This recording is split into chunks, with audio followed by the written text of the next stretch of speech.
Call to order this public hearing for ordinance O-23-02, amending the zoning map.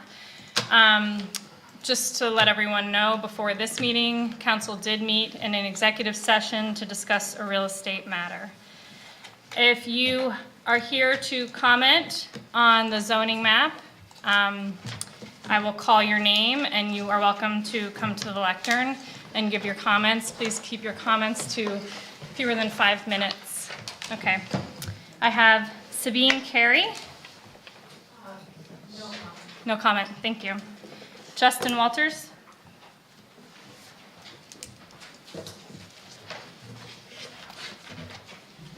So my comment's pretty short. I live on Jallis Circle, basically right across the street from the development. As it is not just a field and not an actual forest, I'm less opposed to the change because you're not removing forest, but it's more about the actual commercial use. From the aerial view, you can see a lot of equipment already on the field. You can see this equipment from the road as well. And one of the proposed uses that's allowed by the ordinance is a junkyard. And I don't want a junkyard across from my house when it's currently a forested, quote, forested area.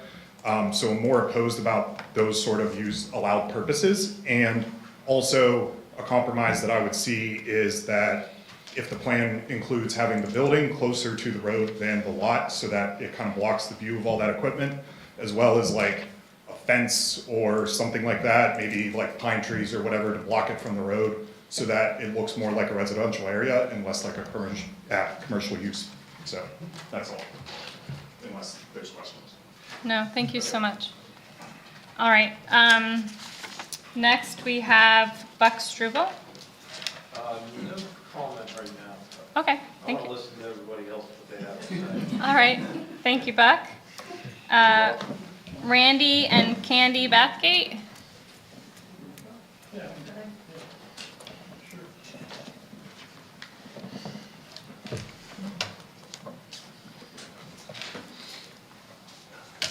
Yeah, I'm one of the neighbors. I live on Struble Road and lived up there since 1988. I think is when I built my home up there. I've never had a problem with what goes on there. It's a business and it's right beside other businesses. I feel it, should be able to expand and, if it creates jobs and things for the area, that's great. I never hear any noise out of it. I hear more noise from the highway than I do the business and everything, and as in traffic, I don't see much traffic at all coming in and out of the business, So I'm all for it. It's, lived in the neighborhood all my life, so, okay? All right, thank you, Mr. Bathgate. Ray Bilger.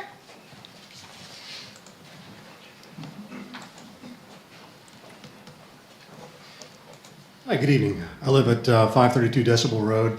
My family and I have also been neighbors of Ed and Julie for decades. My family owned the farm next door since 1936. So one of the things that I can say about living next door to Ed, my family has allowed them to use the land for fill and things like that. And one of the things I can say about Ed as a businessman is that he is responsible and he's conscientious, which is something you really don't hear enough as far as business communities in this town is concerned, in my opinion. But he's always been very conscientious of what he's doing in the land. He's always listened to our concerns. And if you look at our land right now, you couldn't even tell that he's put any fill or anything on it. He's always been really good about taking care of my parents, even when I wasn't here. When I was overseas and whatnot, I could always count on him to listen to my concerns and to take them into consideration. So I'm sure if there are any types of concerns about what it's going to look like, any types of noise concerns or anything like that, I'm sure if you take it to him, he's a very reasonable person and you can move this ahead. As Randy said, there are plenty of other businesses up there. I've been up there for full-time now for 2 years, and you can hear noise from the fans from down at Spectrewood.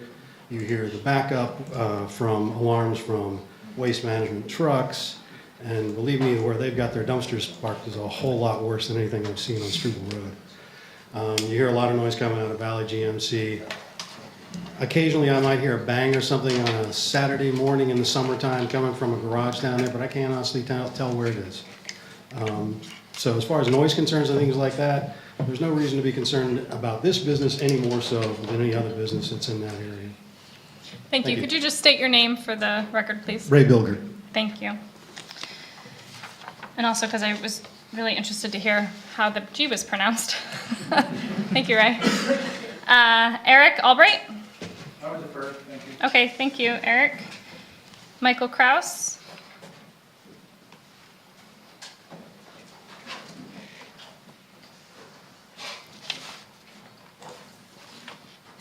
Hi. Like some of the others, I've lived up on Struble Road for about 35 years, been Ed and Julie's neighbor most of that time, his mom and dad's before that.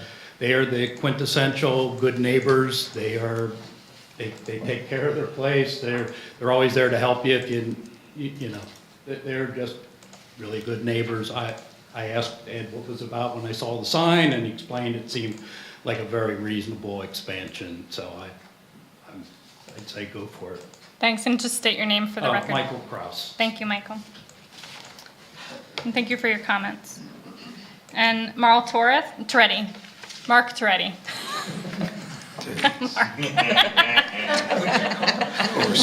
Marl. Merle Tourette. Writing apparently. Yeah, no, I'm State here. your name, please. Mark Toretti, I'm at Pentair Engineering, and I'm here on behalf of Ed Maxwell. And like I said, this request is, you know, to rezone the 3 acres to industrial. It is basically so he can expand his current existing business, which is right adjacent to it. He's pretty much, you know, his current space is packed full. He's running out of space, and basically to allow him to keep what he's doing there, he needs more space to operate on that. At the same time, like with some of the neighbors that have concerns about noise and whatever, Ed also has a house right up adjacent on that same property. And, you know, so he's gonna be concerned with whatever he does there with regards to screening or buffering and anything like that, because, you know, basically, he doesn't want that to impact, you know, his property that he still has there with the house. And he is considerate of the neighbors, and will, you know, consider that whenever we come in with a land development plan. Okay. Thank you, Mark. I'm doing this a little backwards. Normally, we would have had staff talk on the zoning change, and then Mark probably would have gotten up, and then people would have shared their public comments. So we're just going to move this all in reverse, and I'll give staff an opportunity to say something if they'd like. Sure, thanks, Carla. Oh, thanks, Lindsay. I have a brief presentation Mike's going to share. Tonight I'm here to present to you the proposed rezoning of tax parcel 19-478. This is located at 501 Struble Road. To get you a better understanding, the blue star on the is the actual property, and you can see around it Mount Nittany, single-family homes, some other residential uses, and some commercial uses in the surrounding Dale Summit area.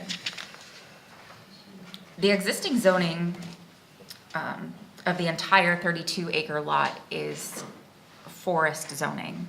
The 3 acres being proposed industrial is currently not forested land. You can see on the PowerPoint there, the open field is the area of the approximate 3 acres that is requested to be rezoned. Here are some views of the existing conditions. As one person noted, you can sort of see the line of trees that's there. That is a 150-foot by 500-foot buffer that will remain in the forest zoning designation. Anytime there is a rezoning request, there is the opportunity to review the regional comprehensive plan and identify if the proposal is consistent. In this case, with the future land use map, the map is not consistent with the requested zoning, but as you can see from on the aerial photos, the property, the land use is actually consistent, but just the designation on the map is not. But the comprehensive plan is more than just the map. It does go on to read that the comprehensive plan encourages the reuse, redevelopment, or revitalization of underutilized properties in the region and identifies specifically industrial sites. So Mr. Maxwell wishes to expand his operation and is in need for space for his equipment storage. The property owner is not requesting public sewer at this time, but a rezoning that could permit more than one EDU is still occurring outside of the regional growth boundary. Therefore, the Center Regional Planning Agency and the COG, or Center Regional Planning Agency, Center Regional Planning Commission, and the COG General Forum had the opportunity to review this proposal. Okay. And these are their comments. At the Center Regional Planning Agency meeting, they had some concerns about who the neighbors are, what types of uses are surrounding the property, and also some environmental concerns of the industrial use. CRPC, though Center Regional Planning Agency didn't have any formal comments, but they did recommend approval of this. Later in March, this went in front of the COG General Forum. They had a few comments similar to what the Center Regional Planning Commission said, but ended up having no formal comments for council. So this has gone through the development of regional impact process, and that is done. And now it's time to consider the rezoning of the property. So staff does recommend this zoning be approved. We feel that there are a few reasons. The soil conditions on the property for something that's more dense than the requested use are not suitable for dense development. Also, the request was for the least intrusive request. If you consider like a variance or something like that, you always want to do the minimum requirement. And requesting 3 acres out of 32 feels less intrusive than the full 32 acres. And the intent to preserve what is existing beyond this rezoning request to continue the forested zoning district and the remainder of the land is consistent. And then of course we have the 120-foot by 500-foot buffer that goes along between the industrial land and the residential land. So staff tonight is recommending that council approve the rezoning. Turn it back to you, Ms. Chair. All right, thank you, Lindsay. And thank you for I always appreciate the planner's perspective on these things. So I do appreciate your comments. Adam, I see you shaking your hand over there in the corner. I just wanted to back up for 1 second. We did receive 2 written comments. Sure, I was actually going to open Okay, it up that's fine. to Very the good. public now that we've had the presentations, and then we can give those. Thanks for reminding me. All right, so now that we've had the presentation, is there anybody who wishes to speak that hasn't spoken? Is there anyone on Zoom? No, in the room? Okay, seeing none. Adam? Yeah, we did receive 2 written comments. The first came from Ronald and Kenneth Coral, addressed to College Township regarding the rezoning on this tax parcel. And the comment is as follows. The water retention pond at 455 Struble Road, adjacent to the area of zoning change, has been an ongoing problem for years. Every time it rains, especially a hard rain, the water has been running down through the lot of 409 Struble Road and 371 Struble Road, causing washout and ruts to both lots. To date, nothing has been done to combat this problem. Therefore, we are against any adjacent zoning change that may add more water to the runoff. The second comment was received from Rod 5 and reads as follows. With regard to the property located at 501 Struble Road, since we are all concerned about global warming, I would not want the forest land in question to change. The noise created by the present facility at all hours of the day and night, and the runoff problems that the property experiences in heavy rains, coupled with any additional traffic created by whatever endeavor is being proposed, would also impact the quality and longevity of Struble Road. Those were the two comments, and Great, thank you. So the way that this works is, this is officially the public hearing. We have heard the public comments. What will happen next is a council member will make a motion to close the public hearing, then we will open up our regular meeting. We will go through our normal song and dance in our regular meeting, and the first item on our agenda, the first true item on our agenda is this rezoning request. So if you're interested in hearing our deliberations about it, hang tight. If all you wanted to do was come and say your piece and you have dinner waiting, you're welcome to leave, your choice. Okay, so with that, I will accept a motion. Madam Chair, I move to close the public hearing. Second. All those in favor say aye. Aye. Aye. And opposed? Public hearing closed. I now call to order the regular College Township Council meeting this Thursday, April 20th, 2023. Will all who are able please stand and join me in the Pledge of Allegiance? I pledge allegiance to the flag of the United States of America and to the republic for which it stands, one nation, under God, indivisible, with liberty and justice for all. All right, first item on our agenda, as always, is open discussion. If anybody has anything they wish to bring to council this evening that is not already on the agenda, you may do so now. Seeing none, we will move on to reports. Oh, no, this off to new agenda items? Any new agenda items? No? Okay. Reports, manager's update? yes, thank you.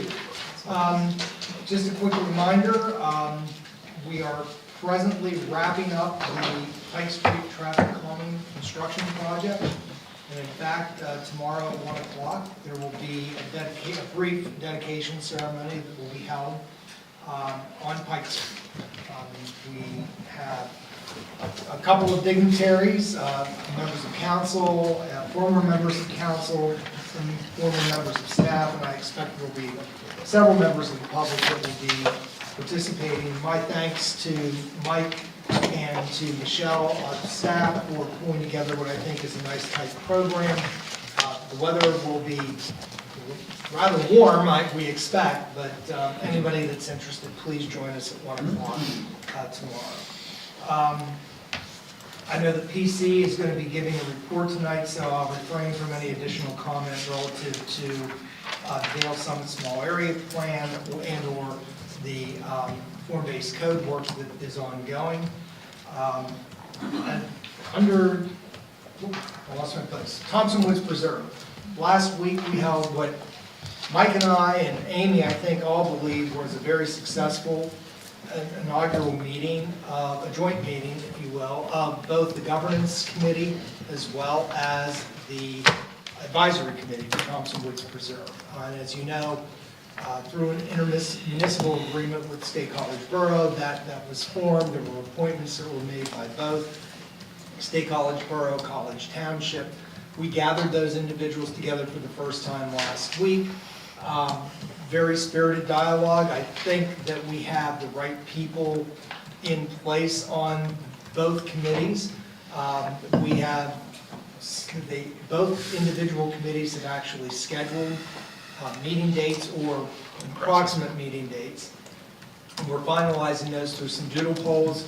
And I know that we've also provided some additional information and background information in terms of the deed restrictions that exist on property for their consumption, for their review.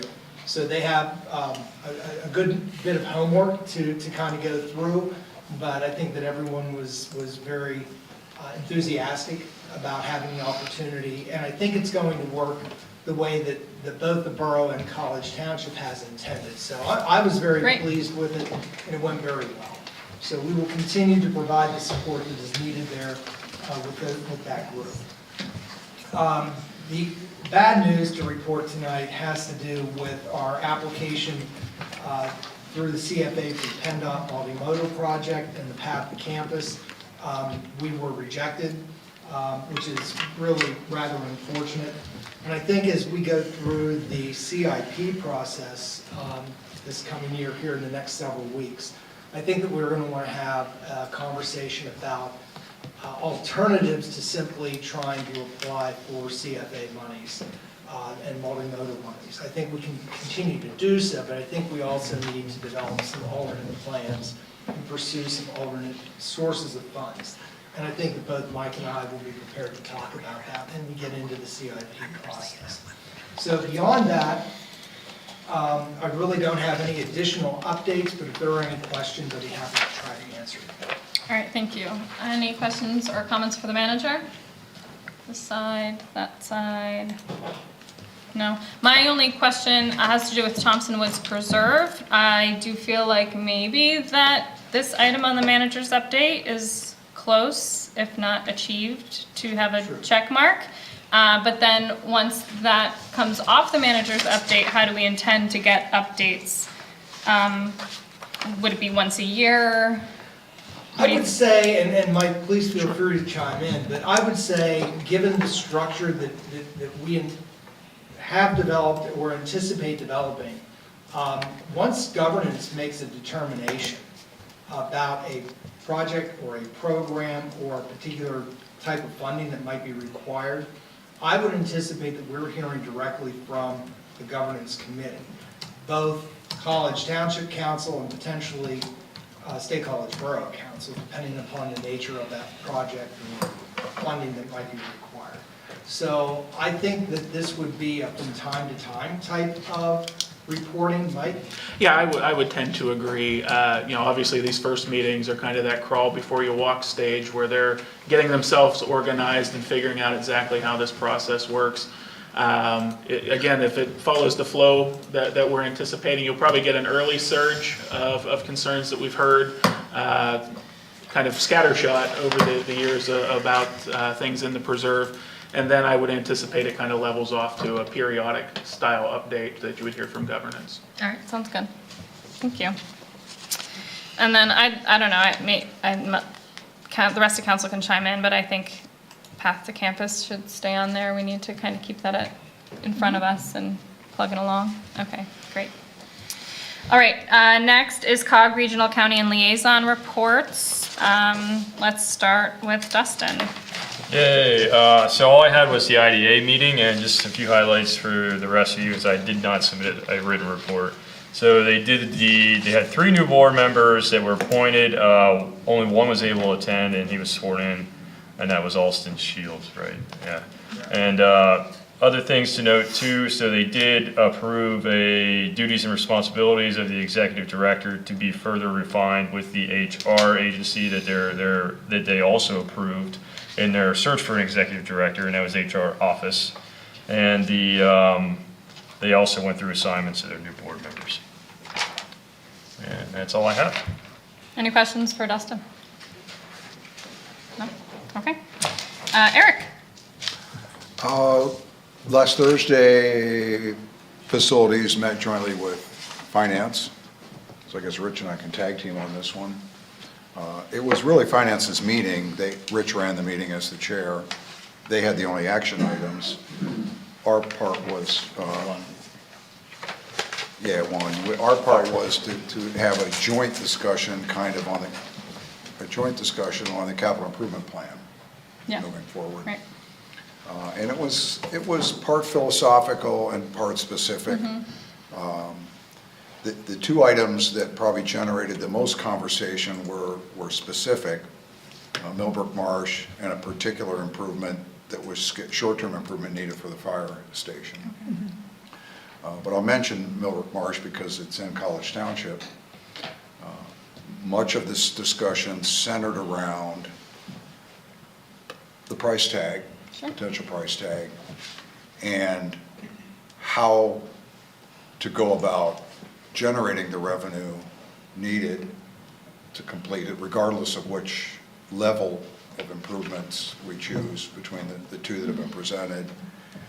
And also some discussion, at least I brought up the point that there's going to be a perception issue with this, given the price.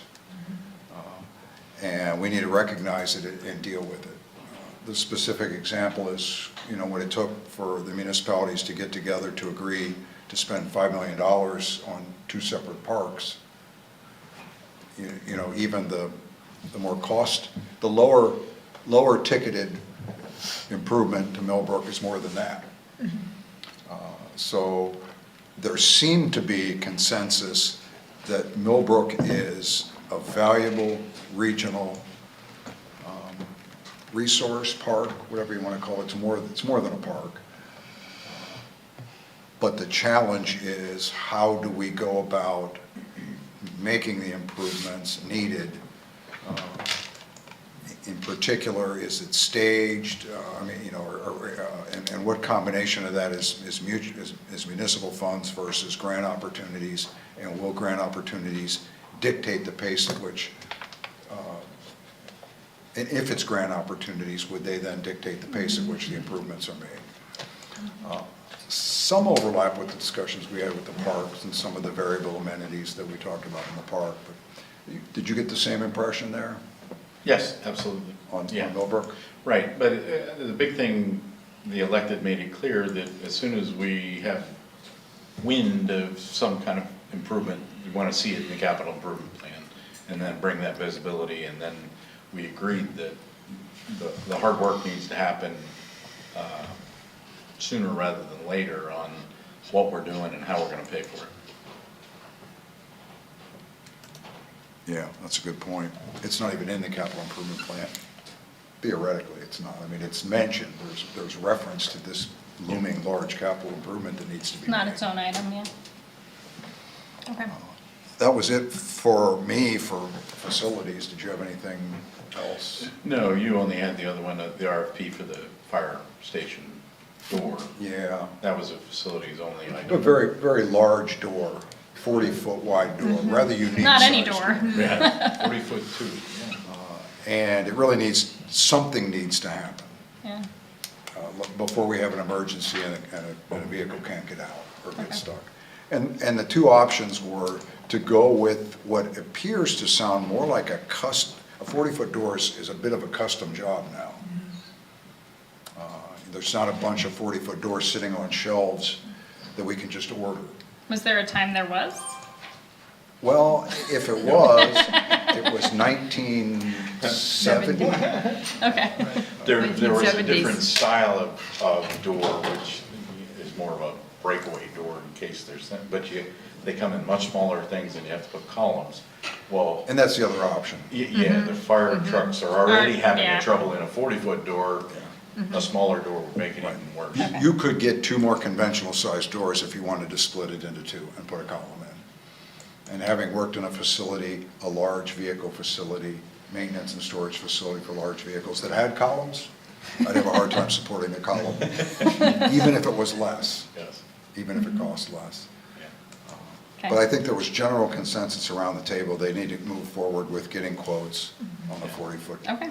Right, we pushed back as a public safety item, the importance of it and everything. And that's- Right. Facilities will chime in on the what, and then finance is gonna have to see the money. Right now, there's $10,000 in the budget, and a vendor provided a quick estimate, and it was $36,000. So, and I anticipate when it comes back from the RFP, it'll be more than that. But so we'll figure out how to pay for it, and finance will tell us, or facilities will tell us what they're doing, and then finance will figure out how to pay for it. The other ones for finance, you'll be seeing a library budget amendment. No change in dollars, just change in which line item in the budget that it'll be expended, and that was recommended out of the finance committee. We confirmed the budget prioritization tasks. Those are our marching orders, and we'll use those in our duties going forward. That's really, the capital improvement plan was the big one. Yeah. One thought, it's going back more to the format from 2020? Or 19. Not last year's, the year before's format more, so. So there was some verbiage that should have gone to exec. It was being pushed out of exec to the municipalities, and we'll be looking for comments out of the municipalities. So I assume all of council will be seeing that in the, May 4th. on May 4th. And my exec committee report was just given. You had another meeting, right? I had MPO Tuesday night. Yeah. And that's always tough because it's always 2 nights before our meeting. And I wait for the planning staff to put out their formal report because it's much better than a report that I could provide, which I circulated Yeah, thanks for that. hours before the meeting. But there was just a couple of noteworthy items to bring up that affect College Township. We got an update from PennDOT on the major road and bridge infrastructure, road and bridge type improvements that are coming, that are under construction now and planned then for 2024. And there's 3 that are actually in or directly affect College Township. The one that we already know of is the solar chevrons that we actually requested and will be installed this calendar year out here on the turn on 322 as you approach Branch Road. You don't get it if you don't ask. The second is that you will expect to see work start on the I-99, I-80 high-speed interchange improvement probably very late in this year, calendar 2023. PennDOT expects to let the bid here later in the year, and as you can see, if you've been through there, they're starting to stockpile Jersey barriers, so which is one of our favorite Pennsylvania sites to see. It's a very complicated, very complex construction project, but expect it to start. It's not in College Township, but it obviously has an impact. And the last one that we will see probably in 2024, 2025 is the 4th segment of the Atherton Street improvements. Currently, if you've driven any section of South Atherton, you see what's going on between Curtin Road and Wesley Parkway. That's supposed to wrap up. And then the next phase of improvements is from Wesley Parkway out to Scenery Drive, which does take in a portion of College Township. The good news is there's not a lot of underground utility work to be done there. It's a far simpler project. Some of the preliminary engineering has already been done, but we hope to see, PennDOT hopes to see construction be able to start construction as early as 2024 on that. That's actually a good segue into the strategic plan, because I mentioned at the last meeting that a lot of the projects that are underway now in 2023 and planned for 2024 are a result of the bill legislation, the influx of funding that was provided for infrastructure. In this case, we're talking about highways and bridges as a result of the bill legislation. And we got some numbers from PennDOT. For example, there's about somewhere between $8 and $11 million worth of highway and bridge projects in this 2-year segment of the TIP, 23 and 24, now that weren't there before the bill legislation was passed. So basically, we're able to do about $10 million more of road projects in Center County, road and bridge projects now because of that, and anticipate at least another $10 million in the subsequent 2 years of the TIP. And it's a 4-year program that we update every 2 years. The point is that we used to have about $43 million to work with countywide on road and bridge projects. We now have in excess of $60 million to work with over 4 years on road and bridge projects because of the bill legislation. So this is good. And this is money that's generated from the bill that is based on formula funding. So in other words, everybody gets a percentage more money than they did before.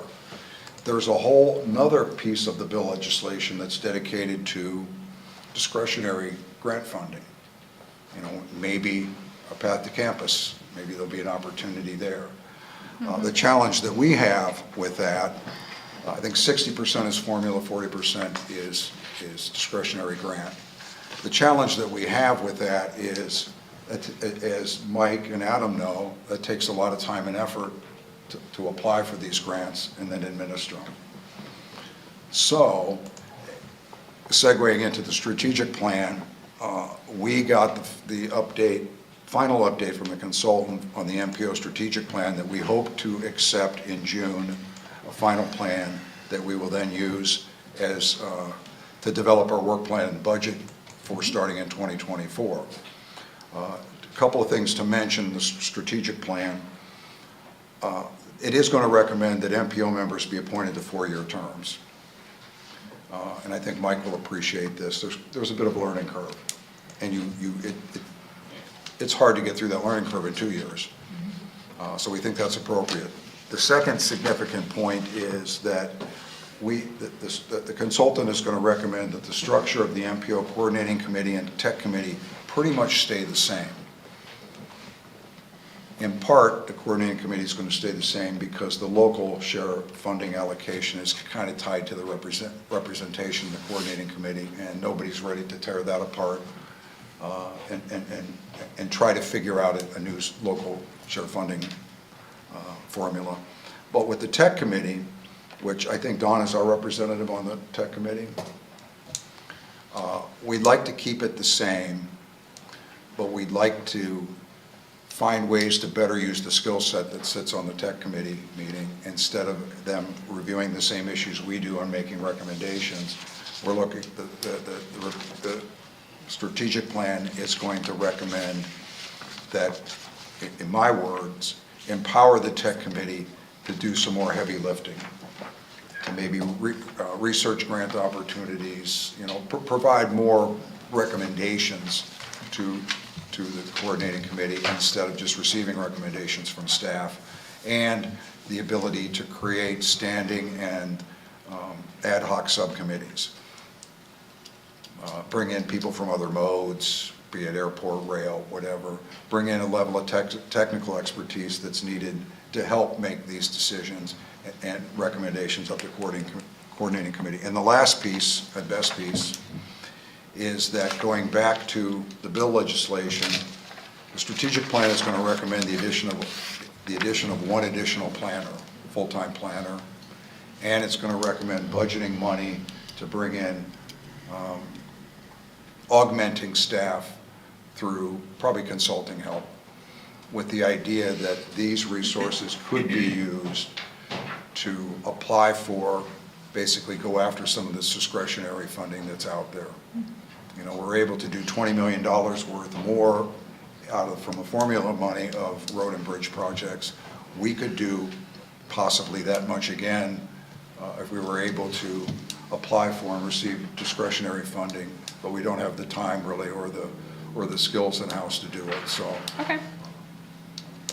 that will come before us when we're developing the MPO budget for 2024, and it will have an impact on College Township's budget for 2024 in the area of our municipal contribution to the MPO. Okay. Any questions for Eric? Okay. Susan? Yeah, I attended the Public Safety Committee last Tuesday. It was a brief meeting. We reviewed some of the upcoming events that'll involve emergency services, the Ironman Triathlon, Bollesburg Memorial Day, and then of course we just finished Blue and White Weekend, so that's more of a dress rehearsal for football season. So they were able to sort of test and see how things were going. We went over fire incident stats. I attached the report, so I won't go into detail. Sean Kaufman had a good discussion about trying to incentivize volunteers, that the hours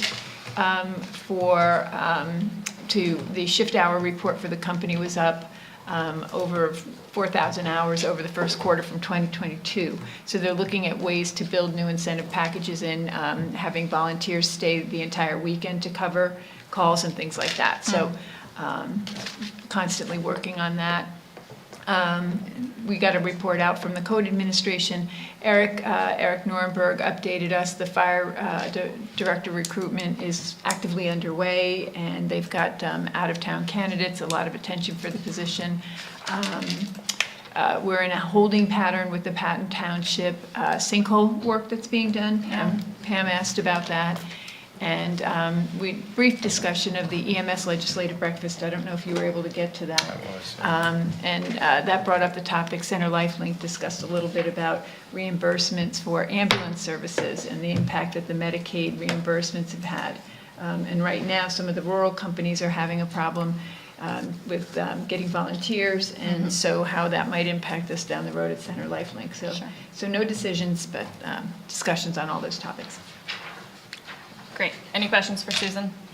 And I submitted my report Paul Takak style with lots of attachments. Nice, thank you. Yeah, I looked through those, I appreciated that. Okay, I had a couple of meetings. April 10th, I had the CAS committee. I submitted my written report to you all. Last night, we actually had the Center County Association of Township Officials. Jen Snyder did a fantastic job putting that together as usual. Thank you, Jen. It really was a good meeting. We were able to listen to a presentation by Diane Griffith, who's from the Center County Planning and Community Development Office, about agricultural land preservation, which was interesting. Ferguson Township, I guess, is the major Center County agricultural land preservation, municipality. They've preserved the most, by far the most agricultural lands. They also have a lot of agricultural lands to preserve. But she did want to reach out to all of the Center County municipalities to just sort of sell their program to us. So if there are farmlands that we are interested in, purchasing or having Center County purchase the development rights from, then Diane Griffiths is our person. Also, Pam Adams came from the Center Region Council of Governments, the sustainability planner. She did a presentation. It was her first time doing this specific presentation as part of the Climate Action and Adaptation Plan. She was selling how residents can reduce their carbon footprint, and she, super down to earth presentation, really simple things, and it was very well done. The only other thing I'll add is Center County Commissioners crashed the party. Welcomedly so, sharing with us that there's a broadband update using ARPA funds. They're working to secure funding for rural communities and their broadband to work that out. I wasn't sure if College Township had any interest or use for that, so I brought the paper, and I thought I'd throw it out there, but I doubted it. Yeah, we'll take a look at it. We have no reason right now to believe that we're lacking access. Okay. So, but nonetheless, we'll take a look. Great, and as always, the vendors showed up and did, so they contribute to some scholarships to local college students. College. You have to have 1 year of college under your belt in order to apply for the scholarship. And so the vendors sort of help us build that scholarship fund for those students. And so I did bring the little flyer from those vendors for municipal, interest. Also, exec session for COG, we met this week. Everything's been stated. The library adjustment in the CIP and the CIP itself.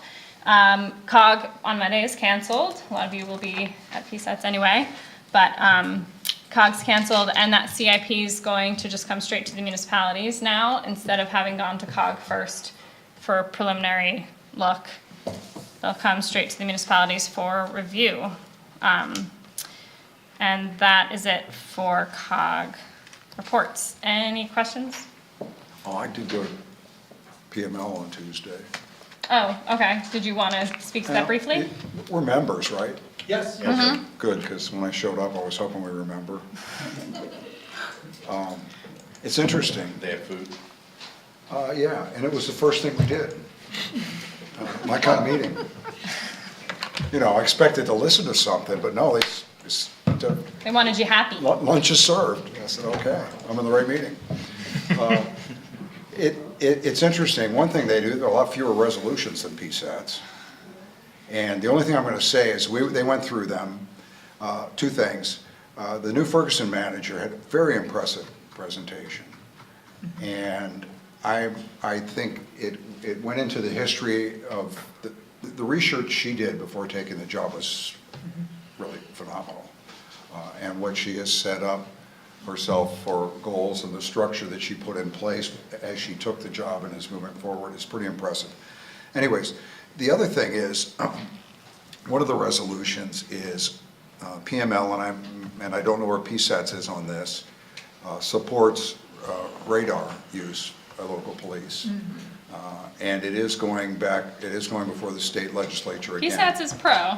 Okay, good. It's good that they're both aligned. Matching. Regardless of how you feel on it, but they anticipate that it will pass the Senate, because it always does, but it's the state legislature, the House, where it falls down. They have made some changes, though, and I wish I would have brought the notes. More restrictions, basically, on the use in an effort to try to get it to Compromise, pass. yeah. Yeah, and we'll see, I guess, on those. One of the new changes was that for the first 90 days, they cannot issue tickets, only warnings. Okay. Whether that carries enough weight to get farther than it has in the past, I don't know. But I was Interesting. surprised at the restrictions that were already in place, Oh. and that I thought would be adequate enough to move it forward, but apparently they're not, so. Yeah, it's been a long, It's very restricted. The use of it is very restricted. yeah. The locals are very restricted in how and when and where they can use it, surprisingly Right. so. And now, this time around, even more restricted. Yeah. Yeah, thanks for attending that. That's great. Planning Commission. It's your turn. And we have your report in our supplemental packet, yeah? Yeah, I was wondering how you wanted me to handle this. I noticed later on in the agenda, there's the discussions at QB 1 and 2.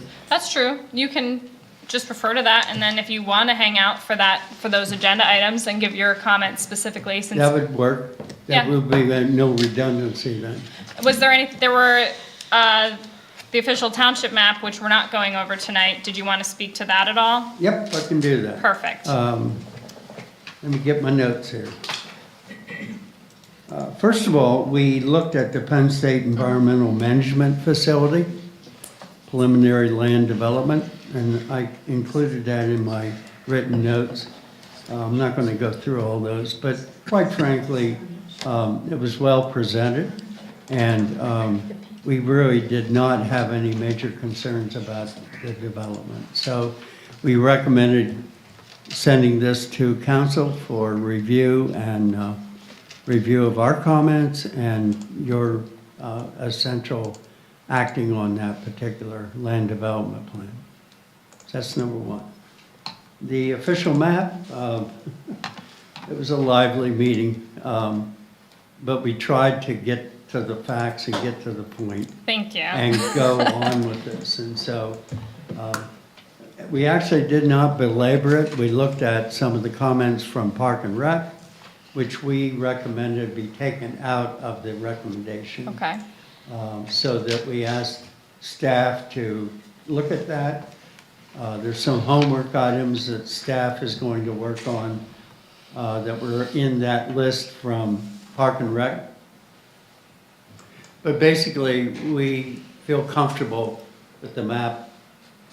We've certainly reviewed it in enough detail, and we think staff has done a pretty darn nice job of getting the information to us and making the revisions as we moved along. So, thank gosh, we approved it into your court for public comment and the procedures that you need to go through from this point on.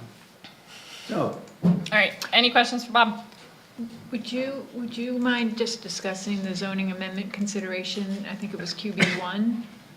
We were going to talk about that when it came up as an Okay. agenda item, but you want to It's talk not about an it? agenda. Oh, it's not an agenda item, sorry. Wrong Okay. zoning- wrong Wrong zoning zoning amendment. amendment consideration. That's true, yes. Yeah, so go ahead. Thank you, Susan. You caught me. We'll give you the credit, Susan. Where am I here? QB1, our zoning Sorry, amendment QB1. tonight is not the same as the zoning amendment that you discussed at PC. Oh, okay. I Well, know. that was a good pickup. Okay, zoning amendment, another big part of the Quarterback. meeting. This has been in our lap for quite a number of meetings. And again, pretty good discussion, a well-managed meeting, by the way. I thought our chairman did a good job. The bottom, and again, I outlined some of the things in my report to you. I think that the underlying concern from the planning commission is that we really understand of perhaps holding up the process a bit. But we're real concerned that DPC at least go through the charrette and some of the design outlines for the whole area before we start looking at a particular area, which is in Shiloh Road area. I think that's important because of determining continuity, design continuity, traffic, land use, occupants, types of zoning and so forth. And I think that until they come back with a preliminary report through the charrette and through the public hearings, I think it's kind of important to let the process go ahead. We've energized a good firm. I trust them. I think they'll be great. It's just that we have to see more, and that's what our concern is. Therefore, we had a motion to pass it on to council, and that didn't get a second. We had a motion to not accept the rezoning at the moment. There was a 12-month component to that motion, which is a little bit for discussion. I think, again, given my discussion about waiting until we see more about the whole area before we do a part, is part of that 12-month. That could be 9 months, it could be 6 months, it could be 14 months. But I think that there is a timeline that we're asking that be energized into the motion. So, did I answer? I don't think I answered your question, but I'm not sure. Well, I think you spoke to what your decisions were and why you made them, so that was helpful. Thank you. Okay. Are there other questions for Bob? I'm actually specifically looking up what our remand letter was to you, and I'm unable to pull it up right now. So I can't put it together on the fly, but I'm sure we'll talk about that as it comes down the line. Our remand letter to when we remanded the rezoning to you and what we specifically asked. So, and I do appreciate PC's extensive time looking into this and your consideration of it. And are there other council members who wish to speak on this? No? Rich? No, I mean, we basically have to look at this again and decide what our next step is. Dustin? No, no comment. Okay. I think we're pretty excited about the charrette process and what's coming up, and that's coming up in June, I believe.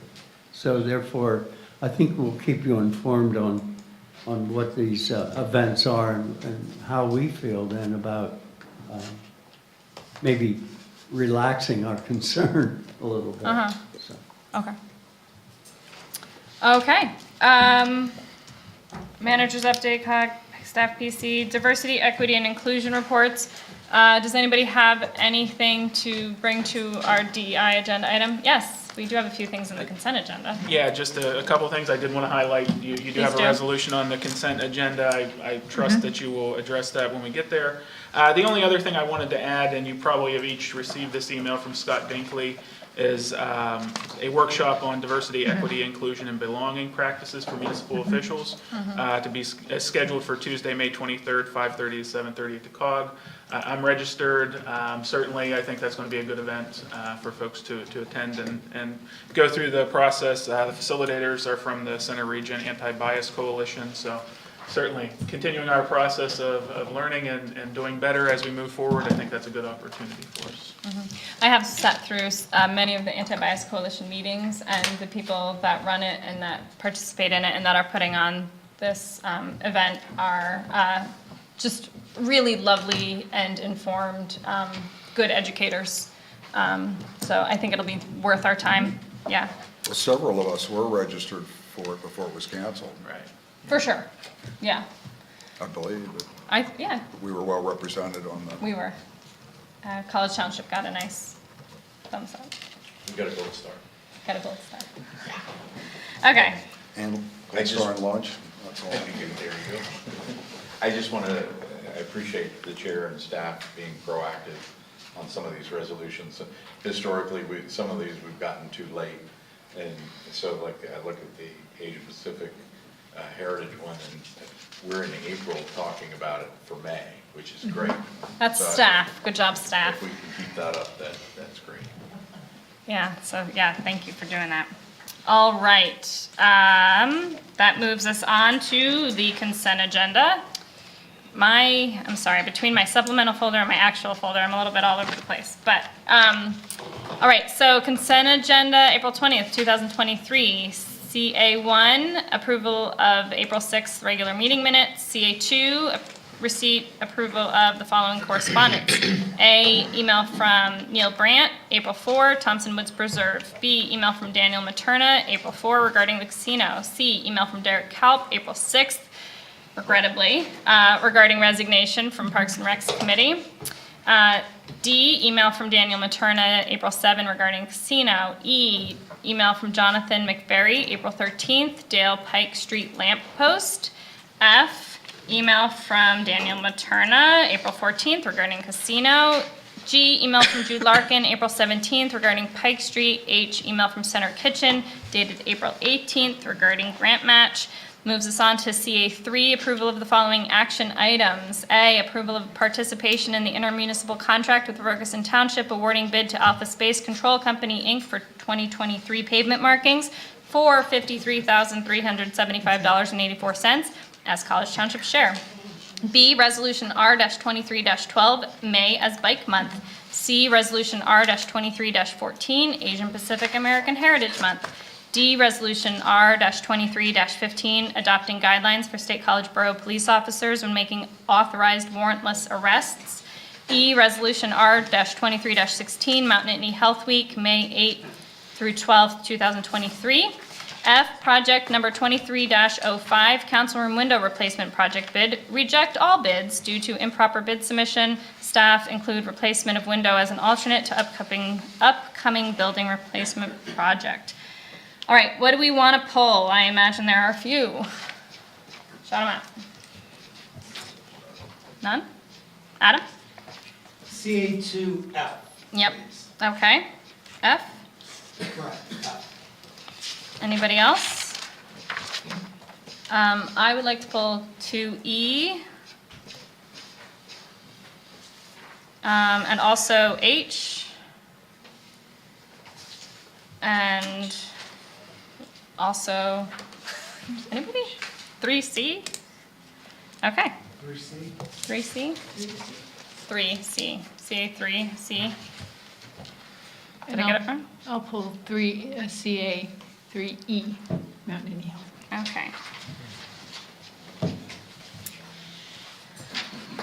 Okay, any questions for the remainder of the consent agenda?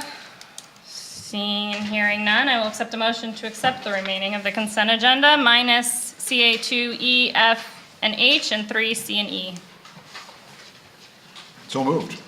Second. Discussion, all those in favor say aye. Aye. Opposed? Okay. Adam, you're up. Yes, with respect to CA2F, I'm asking for some clarity from council here. We continue to receive correspondence from this particular individual with respect to updates pertaining to the court actions involving the casino project or the proposed casino project. And my question to council is, at this point in time, given the fact that this project, this process is squarely and clearly within either the realm of the state Supreme Court or the realm of the Commonwealth Court, until such time as there is a ruling, staff has interpreted that as being within the court system, and there really are no updates until such time as there's some action to report. We're looking for a little bit of direction and clarity from council in that regard. There are a variety of briefs and various motions that are being made, all part of that legal process.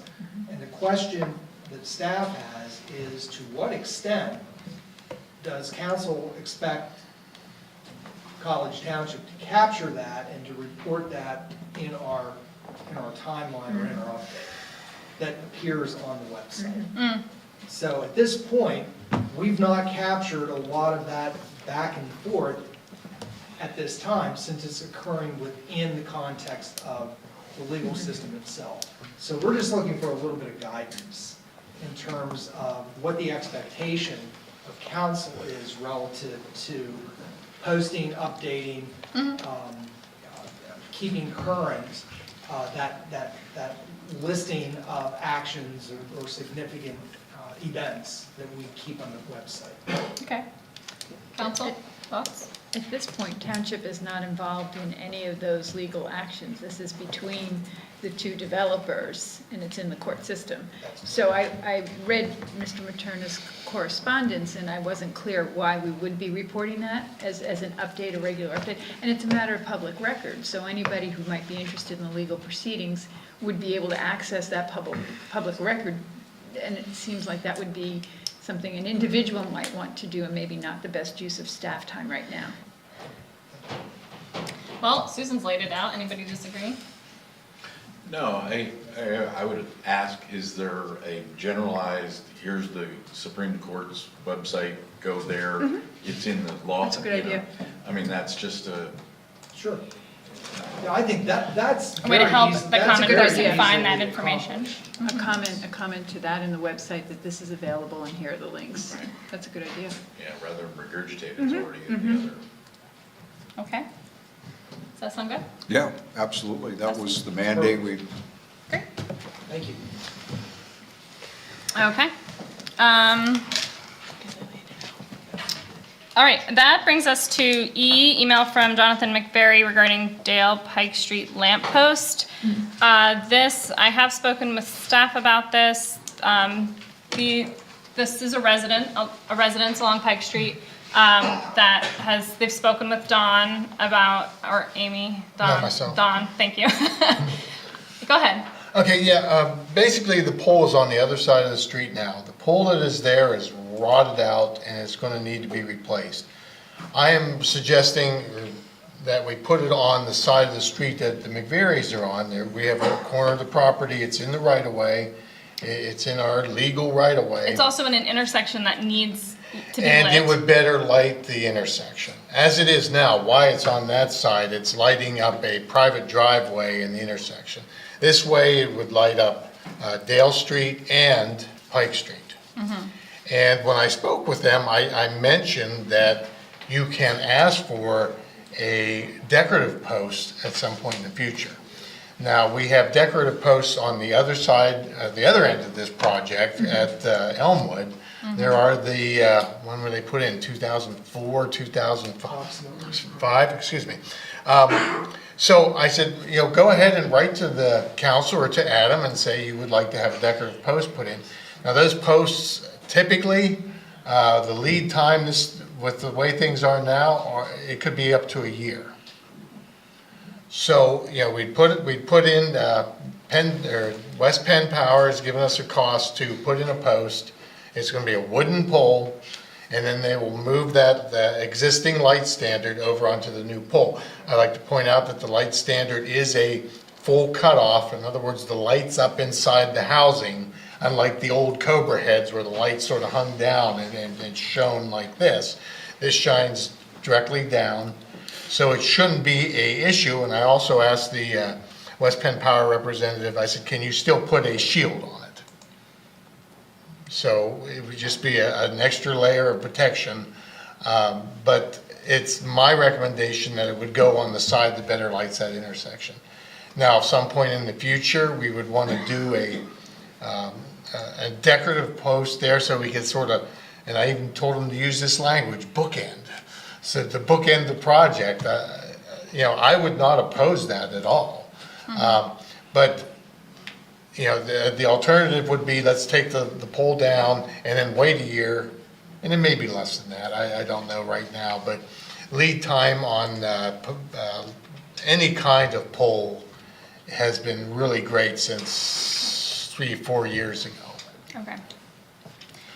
All right, so how does council feel? I mean, I would think the next step would just be to get a quote so we know what kind of dollar point we're talking, but if council doesn't even want to budge on it, then we wouldn't do that. You mean a quote for the decorative? A quote for the decorative post, yes. And they also would want it to be underground, I should point that out. Right now, it'll be an overhead line going to the the pole, and there will only be one line going to the pole. Right now, there's also, I think it's either Comcast or Verizon. There was some confusion as to what the other line is.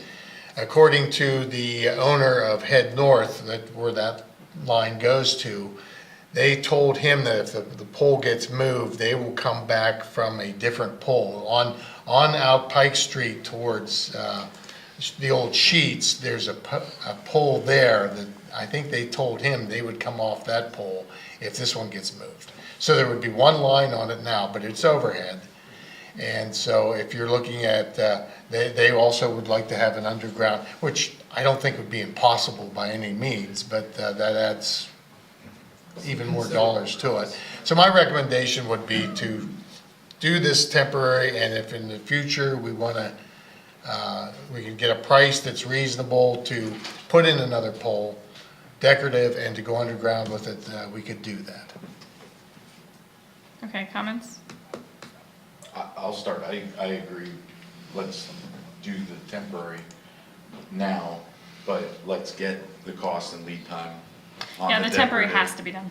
Yeah, and get the cost and lead time on the post and identify if there's any other that fit these kind of circumstances.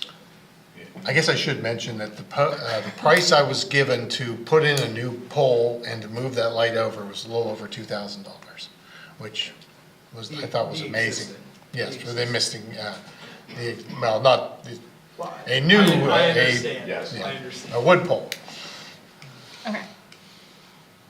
Eric?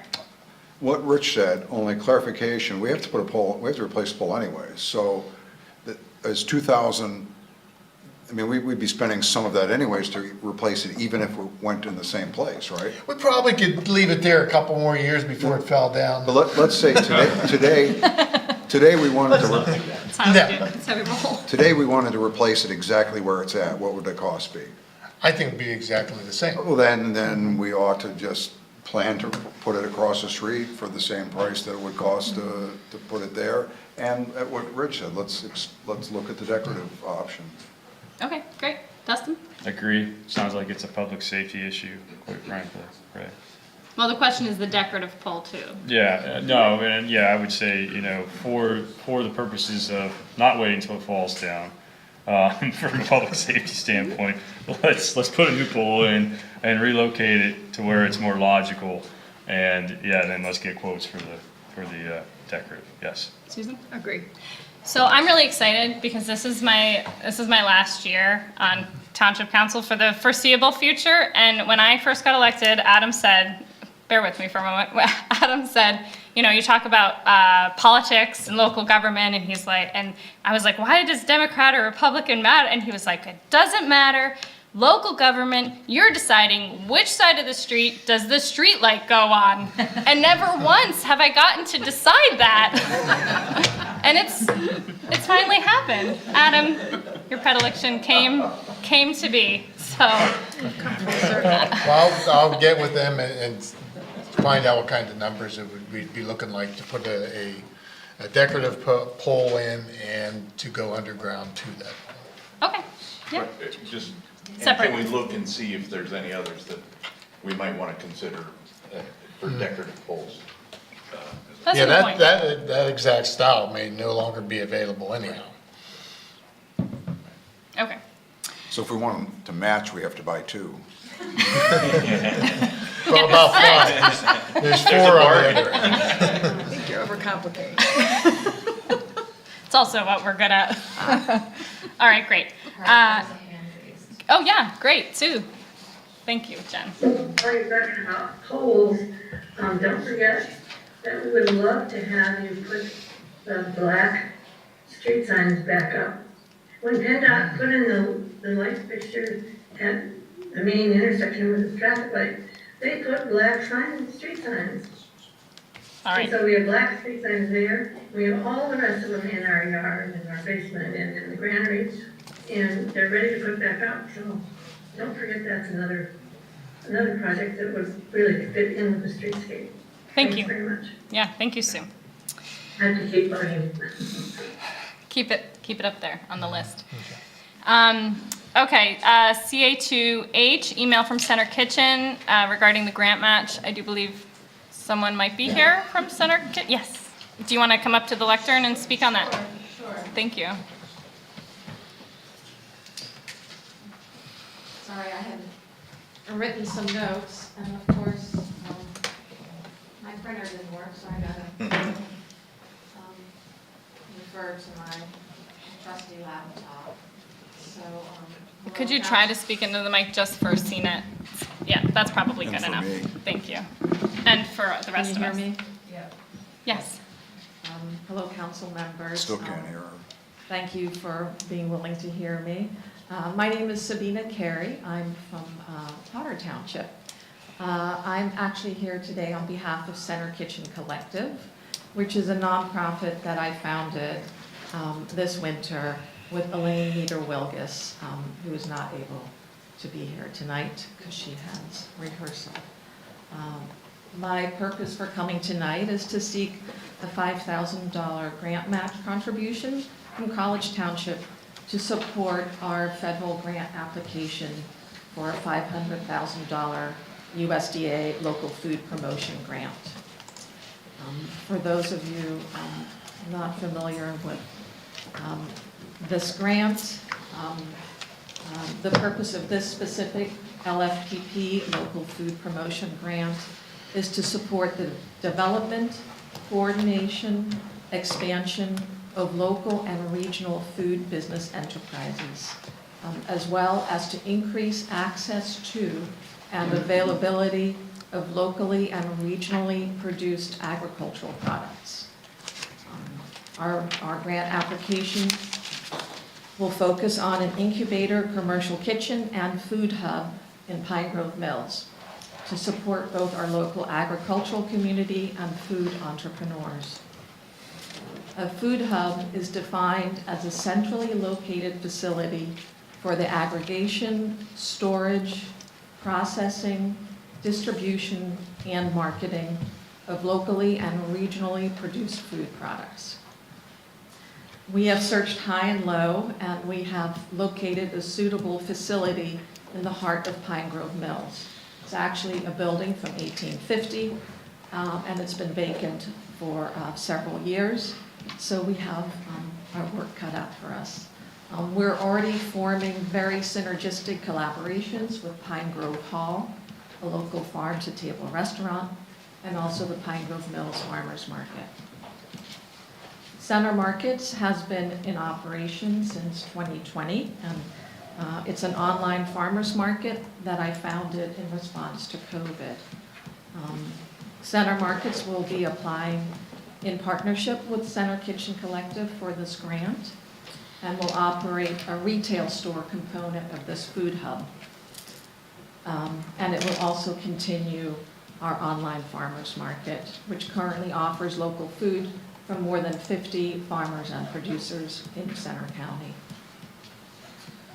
The retail store will focus on offering year-round access to the bounty that our local farms provide, bringing fresh, healthy food to residents, as well as opening new sales channels for our farmers.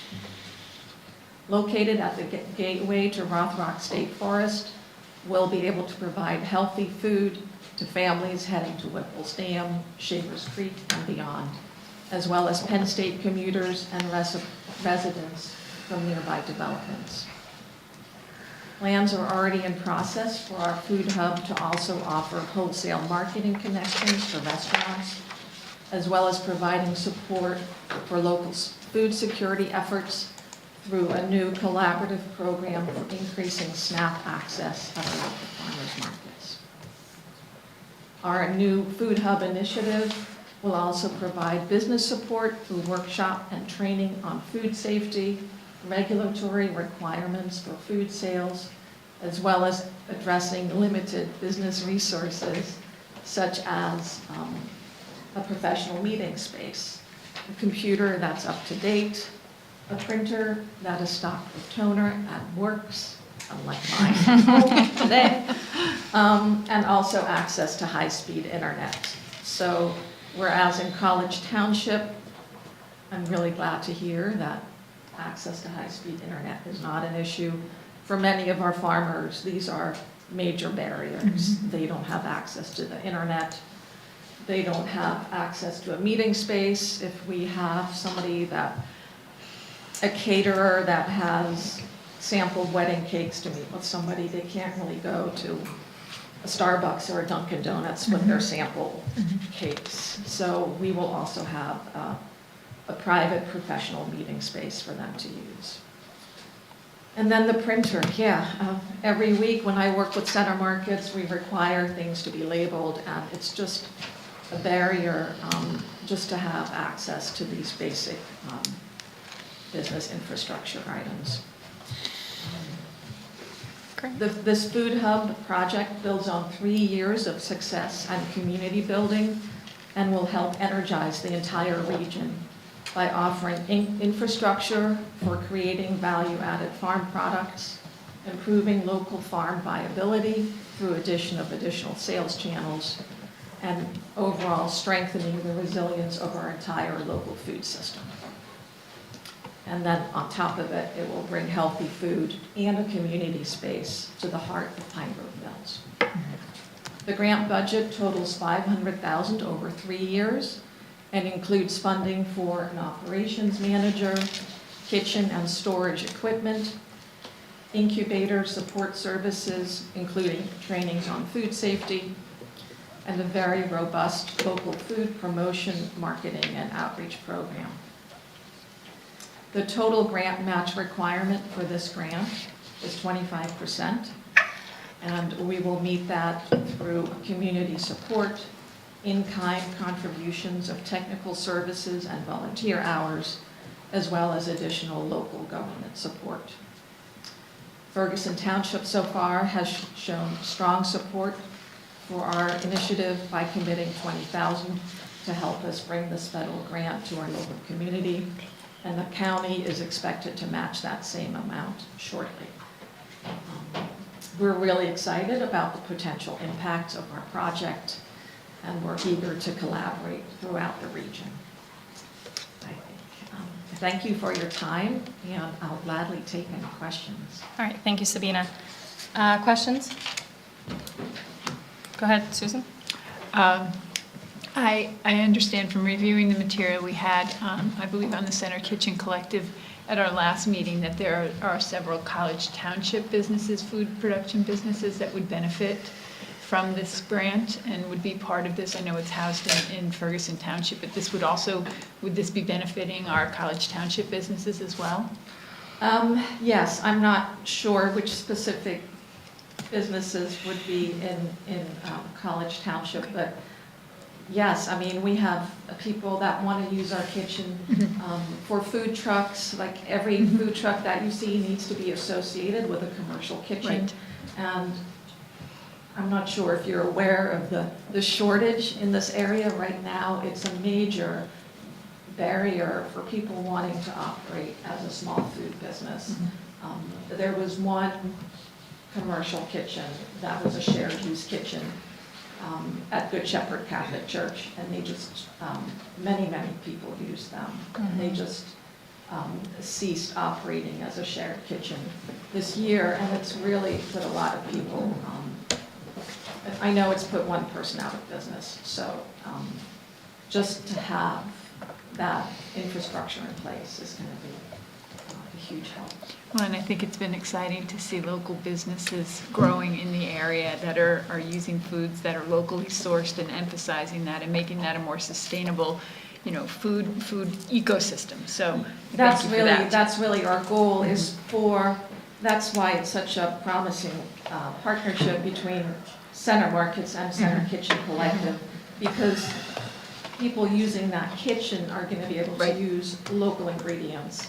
And then we'll also be able to co-pack for farmers. So let's say if we have a farmer that has a bumper crop of strawberries, but they don't have the time to make jam, they can actually contract with that kitchen without having to go through additional insurance or licensing and have that turned into a value-added product. So it provides locally prepared foods for our community. Thank you. Dustin? Yeah, thanks for your presentation. I think this is a great and valiant effort. My only question to you is, why didn't you look at College Township to locate here? I mean, come on. We looked everywhere, Yeah. and the price tag is a little Right. steep. Okay. Yep. Good to know. Rich? I like Pine Grove Mills, but I like So do I. College Township better. Like I said, it's a really old building. Still live here. Yeah.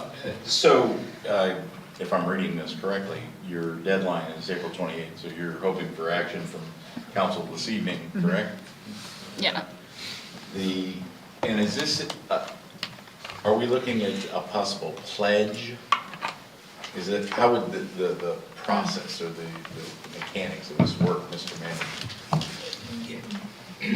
Yeah, until the grant is actually awarded, there isn't a need to provide for the match. And typically, what would happen is, in essence, any amount that the council might agree here tonight to put toward this particular project would basically be in function as a pledge.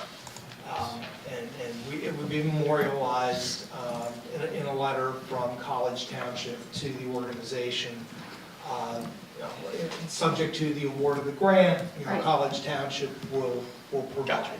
So that's the mechanics. I can speak a little bit. So the grant, we would be notified of the grant decision September or October. So it would not happen, that's the date. And then whatever contribution would be made could be made throughout the 3-year grant period, which is from September of 2023 through September of 2026. So as long as, it could be spaced out over those 36 months. Great, important stuff. Yeah, food security, yeah, that's where it all starts. Hierarchy of needs and everything. So if we can work towards providing that in our region, agreeing College Township does that better. But could you expound on the incubator commercial kitchen? What is that element? You talked about the food hub a lot. But So the incubator part would be, rather than people just renting the kitchen like on an hourly basis, they could also do that. But we're also planning on offering support services for the business component. So one of our values at Center Markets is reducing the use of plastic. So every new vendor that we get on board shows up with plastic. So just having the option of like buying volume of, compostable packaging materials, rather than everybody trying to reinvent the wheel with every little, cupcake that they're trying to package. So if we have, if we facilitate the purchasing of more suitable packaging materials, as well as training them on not just food safety requirements, but regulatory requirements, like what needs to be on a label, what allergens do you need to list. So these are all things that, yes, there are resources where they can find that information, but by having it all under one roof, it's going to be so much easier for all these producers to develop that whole system and to develop and follow through on a business plan. So that's the incubator part. We're really going to help them every step of the way. Make it easier. Just one last, so the property in Pine Grove, is that a lease or a purchase? It'll be a lease. A lease, okay, very good, thank you. Eric? Yeah, what Rich said about food security, I mean, yeah, it starts locally. We have to move away from the current industrial food model. And of course, I support it. I just want to make sure I understood the details here. $500,000 grant, $100,000 required local match? 125. 125. 125. You have a pledge from Ferguson for $20,000. And you are planning to raise the rest, the other $105,000, through pledges from other municipalities. So it's, we got the pledge for $20,000 from Ferguson. We're expecting the county to also match that. Okay. So for another 20. And that's fine. I don't need to know what they are. It's more philosophical because we have to understand that we have to have a rationalization here for pledging the money so that we can defend it and be able to say yes and no down the road. I would think if we were looking for one here, if all the other Center Region municipalities pledge money, then I think that gives us a good response to those who come in looking for pledges, for other things that may not be as noble as this or as critical. And I will say I like the pledge idea because basically you're buying a lottery ticket that you don't have to pay for unless you win the lottery. So It's a good way to think about it. It's pretty good. And you got 3 years. Yeah, thanks so much for bringing this. There are times where businesses come to local governments and ask for pledges, economic development pledges, and we have made them in the past for other businesses that are either expanding or moving to the region. And I absolutely see this you're playing ball, like this, to me, the reach that this, and this isn't a business, will this be a nonprofit? Center Kitchen Collective is a nonprofit. Yeah. This has a lot of reach for good in College Township and the Center Region, so I absolutely support it. All right, so what direction do you need? There would need to be a motion. Well, we have it in the consent agenda. Do you need it separate? Because should we add it as an agenda item? Yeah, ideally, that would be what we would do. Yeah. We'll have to amend the agenda and post tomorrow. That's not a problem, Okay. even though it's out of sequence from when we typically do it. A motion to add it to the agenda, a vote on that by council. We'll add it at the appropriate point. Sure. It's your discretion in the agenda tonight. Okay. All right, great. well, we don't have any new business. Now we could. See, gosh, it all works out. All Madam right. Chair, I'll make a motion to. Can we do that while there's a motion on the floor? No, we don't have, there isn't a motion. Right, sorry, thank you. Make a motion to add a new business item regarding a potential $5,000 pledge to the Center Kitchen Collective. Second. All right, any discussion? All those in favor say aye. Aye. Aye. And opposed? Okay. New business item added. All right, next we have CA3C, Resolution R-23-14, Asian Pacific American Heritage Month for May 2023. Whereas Congress enacted a law in 1992 annually designating the month of May as Asian Pacific American Heritage Month to celebrate the influence and contributions of those of Asian and Pacific Islander origin to the history, culture, and achievements of the United States. And whereas some residents of College Township who hail originally from the many diverse countries on the Asian continent and the many Pacific Islands are recent immigrants, and others are first, second, third, fourth, or fifth generation Americans. And whereas those of Asian and Pacific Islander origin are the largest racial minority group in Center County and have enriched the ethnic and social fabric of Center County, including College Township, with their diverse languages, cultures, and religious beliefs. And whereas those of Asian and Pacific Islander origin contribute to and enrich our community with their creativity, enterprise, and skill as professors, scientists, technologists, doctors, students, entrepreneurs, artists, workers, writers, investors, elected officials, philanthropists, and more, building and supporting a vibrant and resilient economy in College Township. And whereas those of Asian and Pacific Islander origin are our beloved friends and family, our cherished neighbors, and valued members of College Township, where we remain committed to embracing and accepting all our residents from diverse backgrounds. Now therefore, be it resolved, the College Township Council do hereby proclaim May 2023 to be Asian Pacific American Heritage Month in College Township, and encourage all residents to celebrate the history and culture of Asian Pacific Islanders and Asian Pacific Americans and their vital contributions to our community. Duly adopted this 20th day of April 2023 by the Council of the Township of College, Center County. I did just want to read that because I think it's important, so thank you. That will also be approved. So Susan, CA3E? Yes, I'd like to do the same thing. Resolution R-23-16, Emergency Medical Services Week, May 21st through May 27th, 2023. A resolution celebrating Mount Nittany Health Week 2023, thanking the board, leadership, and team of Mount Nittany Health for their enduring legacy of service to this community. Whereas Mount Nittany Health is the community's locally governed health system with a mission of healthier people, stronger community, and whereas Mount Nittany Health, with its 2,400 employees, 220 providers, and 19 locations, has provided more than 120 years of service and outstanding healthcare to our region, and whereas Mount Nittany Health is a trusted partner in our region's growth and development, and has honored this partnership through continual investments in people, programs, technology, and facilities to ensure the community is well served for future generations.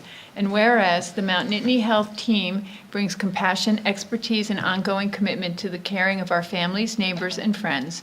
And now, therefore, be it resolved that the College Township Council hereby joins with the Mount Nittany Health team in celebrating Mount Nittany Health Week 2023, May 8th through the 12th of 2023, and commends the board, leadership, and entire Mount Nittany Health team for its record of service to the region. Duly adopted this 20th day of April 2023 by the Council of the Township of College, Center County. And I would like to also add, I would like to especially recognize, I know we recognize the board leadership and the team, but I'd like to especially recognize the clinical staff that have really done so much for our region, particularly in the last 3 years during our COVID pandemic. So I'd like to recognize that tonight. Thank you, Susan. All right. With that, I will accept a motion to approve CA2 E, F, and H, and CA3 C and E. So moved. Second. All right, any discussion? All those in favor say aye. Aye. Aye. And opposed? Hearing none? Okay, that takes us to, hi, everybody. Old Business Ordinance O-23-02, amending the zoning map. All right. Let's bring that up in the packet here. Lindsay, do you want to speak to it at all? I mean, you've been through your presentation. Sure. I mean, yes, we held the public hearing, and in your memo tonight, we do have the ordinance. And for your review, we also have an updated zoning map. If the zoning amendment is approved tonight, that map is there for all council members to sign. All right, so this is the portion where we discuss if we're going to move forward with the zoning change and why and why not we would or would not. So I will start with Rich comments or questions? I was just curious, did the planning commission have anything specific on this one? Or we were saving it? Okay. I think they saw it back in the DRI process, Right. yeah. Okay. Yes, that's true. Very good. No, the big thing, it was nice to hear people talk glowingly about Mr. Maxwell and everything. That's always good to hear. The thing for us is we have to look beyond the current landowner, because once we grant the rezoning, it's available to all future. So, but in looking at that, I liked how when we approached the rezoning, we left that buffer in there between the industrial and the residential. I think that was an important part. And then the other part for me was, again, this is 3 acres out of 32. If it had been a request for 32, I might have had some concerns. But the 3 acre, it's pretty clear that this is designated to benefit the current business and everything. And I think it's, reasonable. Eric? Yeah, what Rich said. Full disclosure, I live about 200 feet from the site. I have line of sight from my backyard and my deck, unobstructed. I can see the entire parcel that we're talking about. If the change, as Rich noted, or what has been noted, was also asking for a expansion of the sewer service area or the public water, that would have, as Rich noted, forced us to look at a much different scenario should the property change hands and the max build-out, what could occur on that site. But since it didn't, it really limits what the zoning change, the difference in uses really limits what can be done there. In fact, I would offer from my vantage point that given what could happen there with the change in zoning is a shed could go up. And that building could actually house the things that I can see already through there. So from my standpoint, as a neighbor and as a council person, it's hard for me to not see, to not agree with support the rezoning request, particularly because of the thing that Rich noted. The parcel requested maintained the buffer, the forested buffer between Struble Road and the property. Now there's no guarantee that those trees won't die and fall down, but in principle, maintaining that buffer, I think, philosophically is really important to have, as we've talked about before, between residential and any more dense development, and that's in place. So for those two reasons, I think it's easy to justify and support this. And I did hear the written comments that were provided for the public hearing that Adam read into the record, referencing the washout. I see that firsthand every time it rains. I watch the river of water go down Struble Road. But I don't see the connection between this rezoning request and any impact on that. And in fact, correct me if I'm wrong, don't we have a project in our capital improvement plan coming up here in the next year or two to address that? I know we were addressing it on an ad hoc basis every time it happened, but I thought we inserted a project. There's the Struble Road Stormwater Project, which I have laid out for like 3 or 4 years, starting at the bottom of the hill and working its way up. But while we're on the detention basin subject, that is a concern that had been brought up to us a while ago. And as part of our MS4 permit, we can make the property owner do some adjustments. It's a separate property, as you point out, from the property that's being rezoned. Right. But we actually met with the engineer here a couple weeks ago, and we talked about that basin. What's happening is it was meant to be, I think, a retention basin that infiltrated water, and it's not infiltrating. It's sitting full of water. If you look at any aerial map, you'll see that it has water in it when the aerials are taken. So I believe the engineer is willing to take a look at getting in there, pumping that out, and then maybe removing some silt. Maybe the silt has built up to the point where it no longer will infiltrate. So that is being addressed as part of our MS4 program. But we've brought that up at the meeting where we talked about, any development they would want to do on that 3 acres. So yes, we'll get that looked at. Okay. I support it. Like I said, I've lived there for almost 20 years, and for the reasons that Rich has noted and I've noted, I don't see any real significant change, even potentially, should the property change hands. And I would also echo all the comments that we heard from folks here tonight. The applicant is a neighbor of mine, and I would share the same viewpoint about the current property owner that we've already heard tonight from others. Thank you, Eric. Dustin? I really have nothing to add to all that's said. I'm in concurrence with that. A lot of the same logic and reasons, and we've been talking about this for months now, right? So it's been vetted out a lot. I think my biggest concern initially was, when you hear Forest District, and I'm one of the lucky folks that get to live in the Forest District too, so I'm just up on the other side of the mountain. But, one of the convincing things to me was that's a big jut of the Forest District, and that comes down and you still have housing, above that, if you will. And then again, too, much to Rich's point, is that the rezoning also is not in the middle of that 30 acres. It's a small chunk of that 30 acres and it butts right up against to a different zoning, right? So I think it just makes sense. I think it's good for business.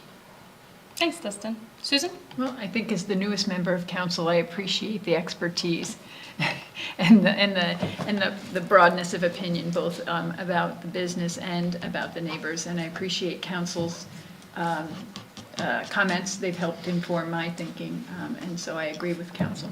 The piece that makes me feel comfortable is the poor percolation tests that you can't even do the septic there. It's not every day that a poor percolation test is a win.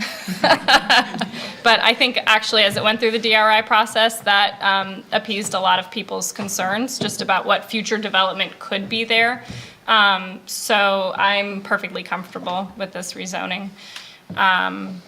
So without, I'll accept any extra comments if anybody has anything additional to add. Okay. Anybody? Motion? I'll make a motion.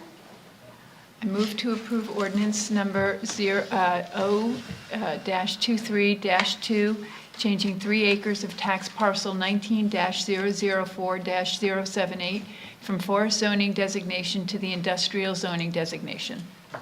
Second. Further comment? All those in favor say aye. Aye. And opposed? All right, motion carries. Thank you, everybody, Thank you, council. for waiting. All right, OB2, residential rental ordinance review. Oh, maybe we should give it a second. Madam Chair, I just want to acknowledge that this is the first meeting Mark Toretti's been here and not talked about sidewalks. I almost brought that up, yeah. He just didn't write his name right. We just didn't give him a long enough time. I recognized that I pulled an Eric for a year and I said, I don't have much to add to that. And then I added a whole bunch to it. We're still live. I have another one. I only have 2 comments, and I go on to about 6. I only had 2 comments. Yeah, there's a multiplier in there, isn't there? All right, I told Tracy 8:30. I don't think I'm going to make that. Lindsay, you can get started. Okay, I'll start. So it's been said in the past that with an ordinance after enactment, it's beneficial to work with an ordinance for a while and give the planning and zoning department the opportunity to enforce the new rules and find any unintended consequences that may have come from the new ordinance as we administer the ordinance. So over the past few years, 2 years, staff has had the opportunity to do a few things. This sort of goes along with your memo tonight. So we had the opportunity to, one, administer the residential rental ordinance. We also started the implementation of the Granicus software. And prior to Granicus, we had about 30 registered short-term rentals. Currently, we have 85 registered and compliant, and that was just in the past year and a half that we've been implementing Granicus and making sure that those who are in violation of the ordinance are in compliance. We still have some to go. We're doing neighborhood by neighborhood, and it's going fairly well so far. We've also heard from residents regarding not only concerns, but some praise for our efforts in keeping residential neighborhoods residential in neighborhood and character. We also fielded approximately 20 calls over the past 2 years from folks interested in purchasing a football home.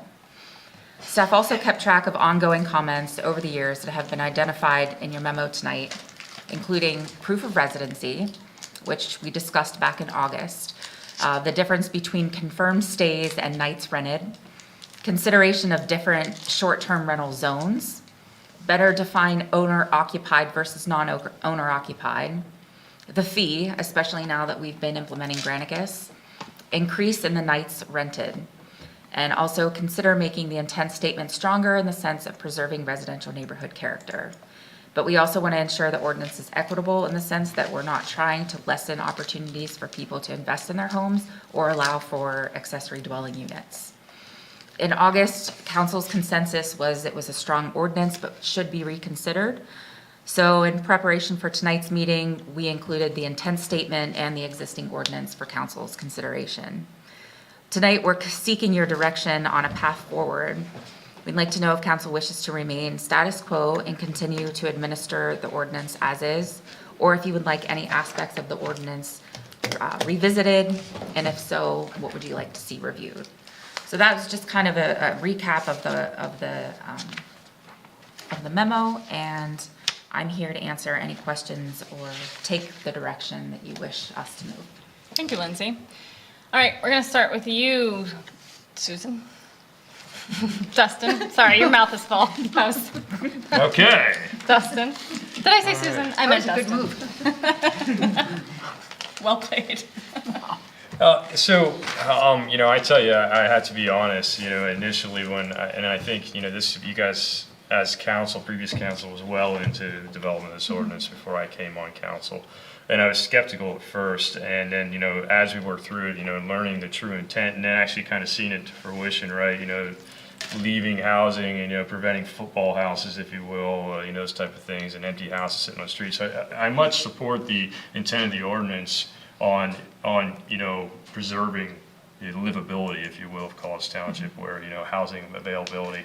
But then again, I also hear some neighbors, and folks I know that say, hey, you're limiting that point to the equitability of me as a property owner to do or to make some extra income and things like that. So that's where my interest lies in trying to vet out that and still preserve that or be able to if someone owns a property, be able to make some extra cash or something off of it, right? But still achieving the intent of the ordinance. So that, long story short, on the next steps, there's 4 bullets. I'm totally in support of the last 2, remanding to Planning Commission to hear their review, input, and recommendation. And then number 4, and working out that process. I just think I'd like to, hear a little bit more on ideas because, frankly, I think it's a tough cookie to crack, and I don't know exactly how to say, hey, how do we achieve, what I'd like to see achieved. Yet still, keep the ordinance the way it is and strong.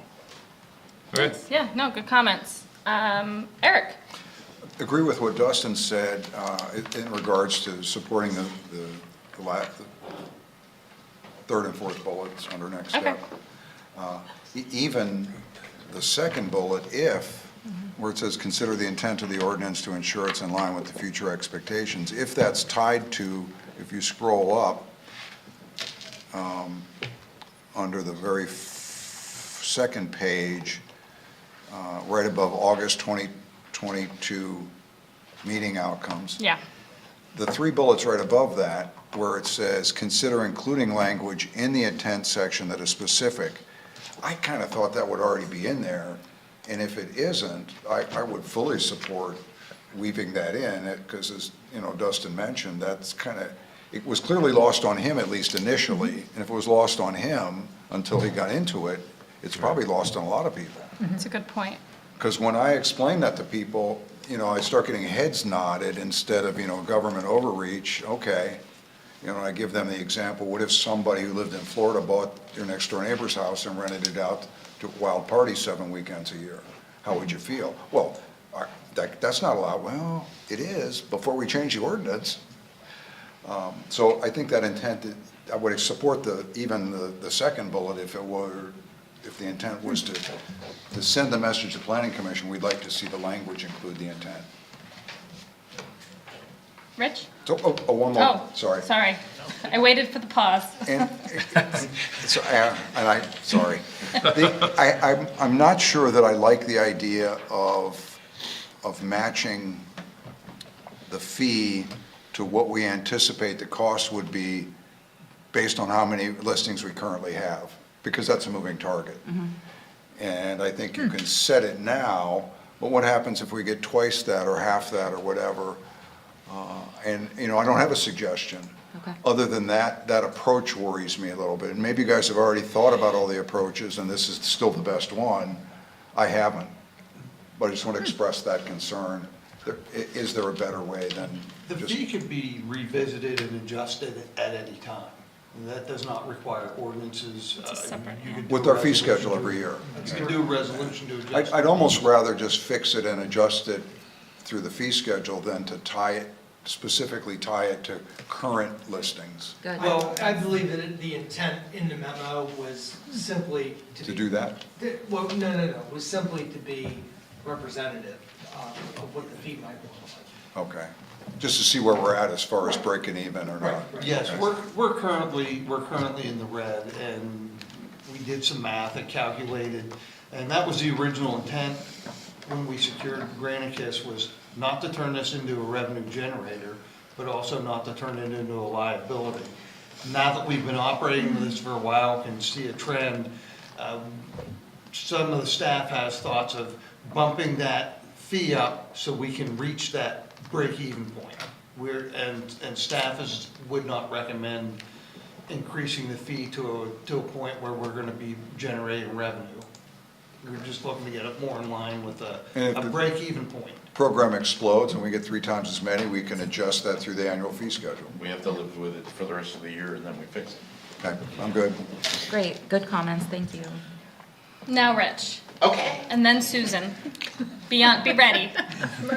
No more eating. The big point, the development of all of this was to combat a specific business model that was being used, which infringed on the character of College Township and everything. So it is, I love that we're bringing it back and looking at it. Every ordinance is perfect till it meets contact. So now we've got enough contact to take a look at it and everything, and I trust the Planning Commission's review of it. I would put maybe a review of the fees, get some input from the Planning Commission on the fees in that. But it's a balance. It is a balancing act of the various interests of in this arena. So I guess I support the remand and the third and fourth bullets. And to Eric's point, if the intent section isn't clear enough, let's look at that, and I put that, ask for the Planning Commission's thoughts on that. Thank you. Susan? I appreciate Dustin's comments because I am new to the process and a lot of work went into developing this ordinance, and understanding the intent of the ordinance was a little bit difficult to discern as I was reading through. So I appreciate that, and I agree with all the comments everyone's made, and I would agree that we do the bullets 3 and 4, and Rich just said it well, so bullet 2 if needed. Okay, so I guess I have a different take. I'm gonna throw a couple things out. One is I think that I agree with remanding it to Planning Commission, but I think that council should decide on the intent. I think that's our prerogative. I think that's our purview. Is what the purpose we want out of this. I think sending the intent to Planning Commission opens up a confusing path for them potentially. So if we set the intent, and that even if it's in our remand memo, then they know where we're going, what our purpose is with this ordinance. And then I would also say the same honestly about the fees. Budget is again our purview. Correct me if I'm wrong, but go ahead. No, I was gonna say, to the intent, I'd just clarify, I agree completely, the intent is ours. Mine was a review, does the ordinance say what we conveyed is our intent? Yeah, that was my comment too. Okay. I thought it was already in there, and if it's not, it needs to be. Yeah. Well, it's not. I mean, they offered the intent, and it's not in there. It's a pretty vague, probably like a boilerplate intent. It's kind of around it, but it's not, this is it. Exactly, It ought to it's be not front and stated center. specifically. Right, so I guess the question becomes, has council made their intent clear enough? If not, then we need to have that as a discussion. And I'm just saying, order-wise, I would like to have that as a discussion before we remand it. That's what I'm saying. Oh, I felt it was okay. clear going out into the original ordinance. Great. I thought our intent was. If it wasn't, then yes, we have to Yeah. come back around. Yeah, I thought it was too, and then I read it, and I was like, wow, we really, Yeah, we focused on a I almost lot. think it would be in the original remand to the planning commission, but it's been a while. We've had a couple things between then and now. And keep in mind, this is not the first iteration of a short-term rental ordinance in College Township. I mean, Right. this was a rework of a long-standing ordinance. Probably, College Township has had a short-term rental ordinance now for, I would think, at least 10 years. And so this was relatively new. About 2 years ago, we began this process to revamp the original. So the conversation, discussion with respect to council's intent, I think is absolutely appropriate. And I'm sorry if I'm stepping on toes, I would tend to agree with what Carla says. I think that council intent needs to be conveyed to the planning commission, so it's crystal clear that they don't need to spend time in deciphering or trying to make that determination, that it's already very clear up front, and that they don't have to try to read tea leaves to understand what is trying to be accomplished with the ordinance. Right, no, that's a I great. think we're all saying the same thing. Okay. We all are. Where we may have a disconnect is the understanding of how well the original intent was conveyed. Right. If we don't have that, we need to talk about that.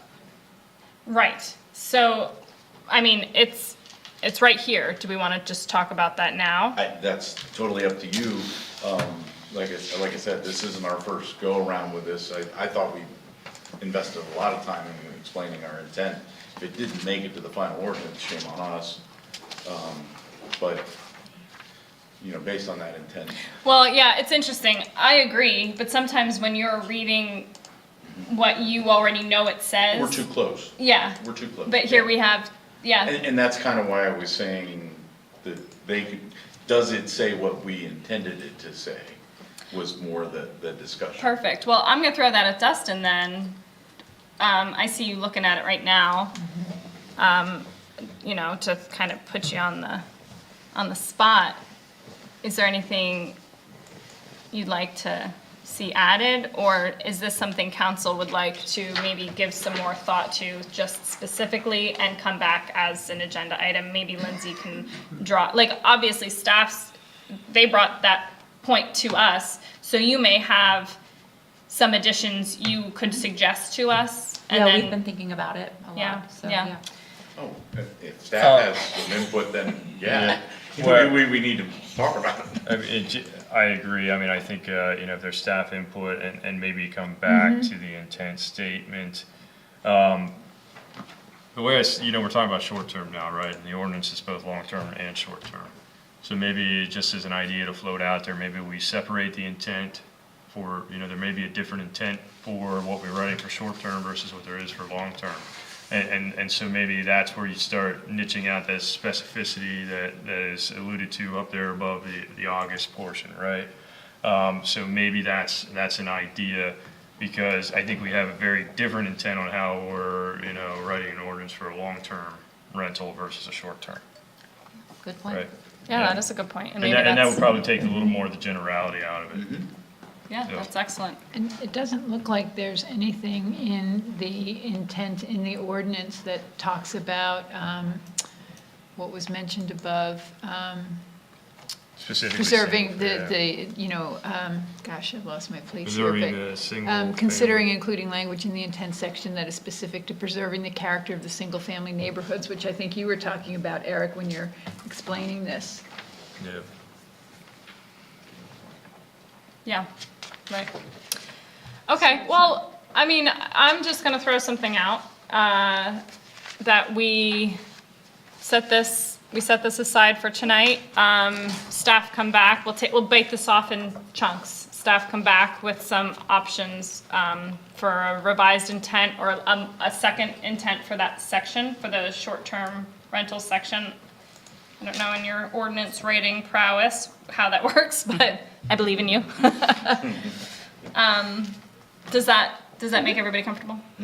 Yeah. Yep, great. Okay. The only- Adam. I'm sorry, please, go ahead. No, just good suggestion.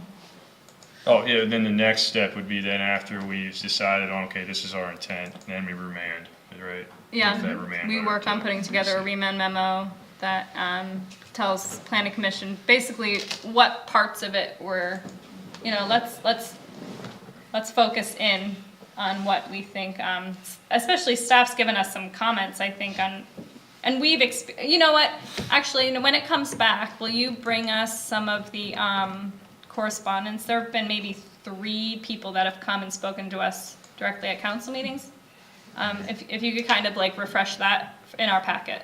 Sure, yeah, we have articles we've been collecting, we have had, other things from staff Oh, but great. since the ordinance has been in place, so we'll provide all of that to you. Right, and so, has it been 3, just as a quick reference, and I think this is where I'm teasing out, to my point, those folks are folks that are residents of the township, aren't coming in and buying, or don't live in Florida and coming and buying houses, they actually live here and they're just looking, they're saying that the way the ordinance is written right now, and I'm paraphrasing a little bit, but the way the ordinance is written right now, they can't short-term rental the way they would like to, right?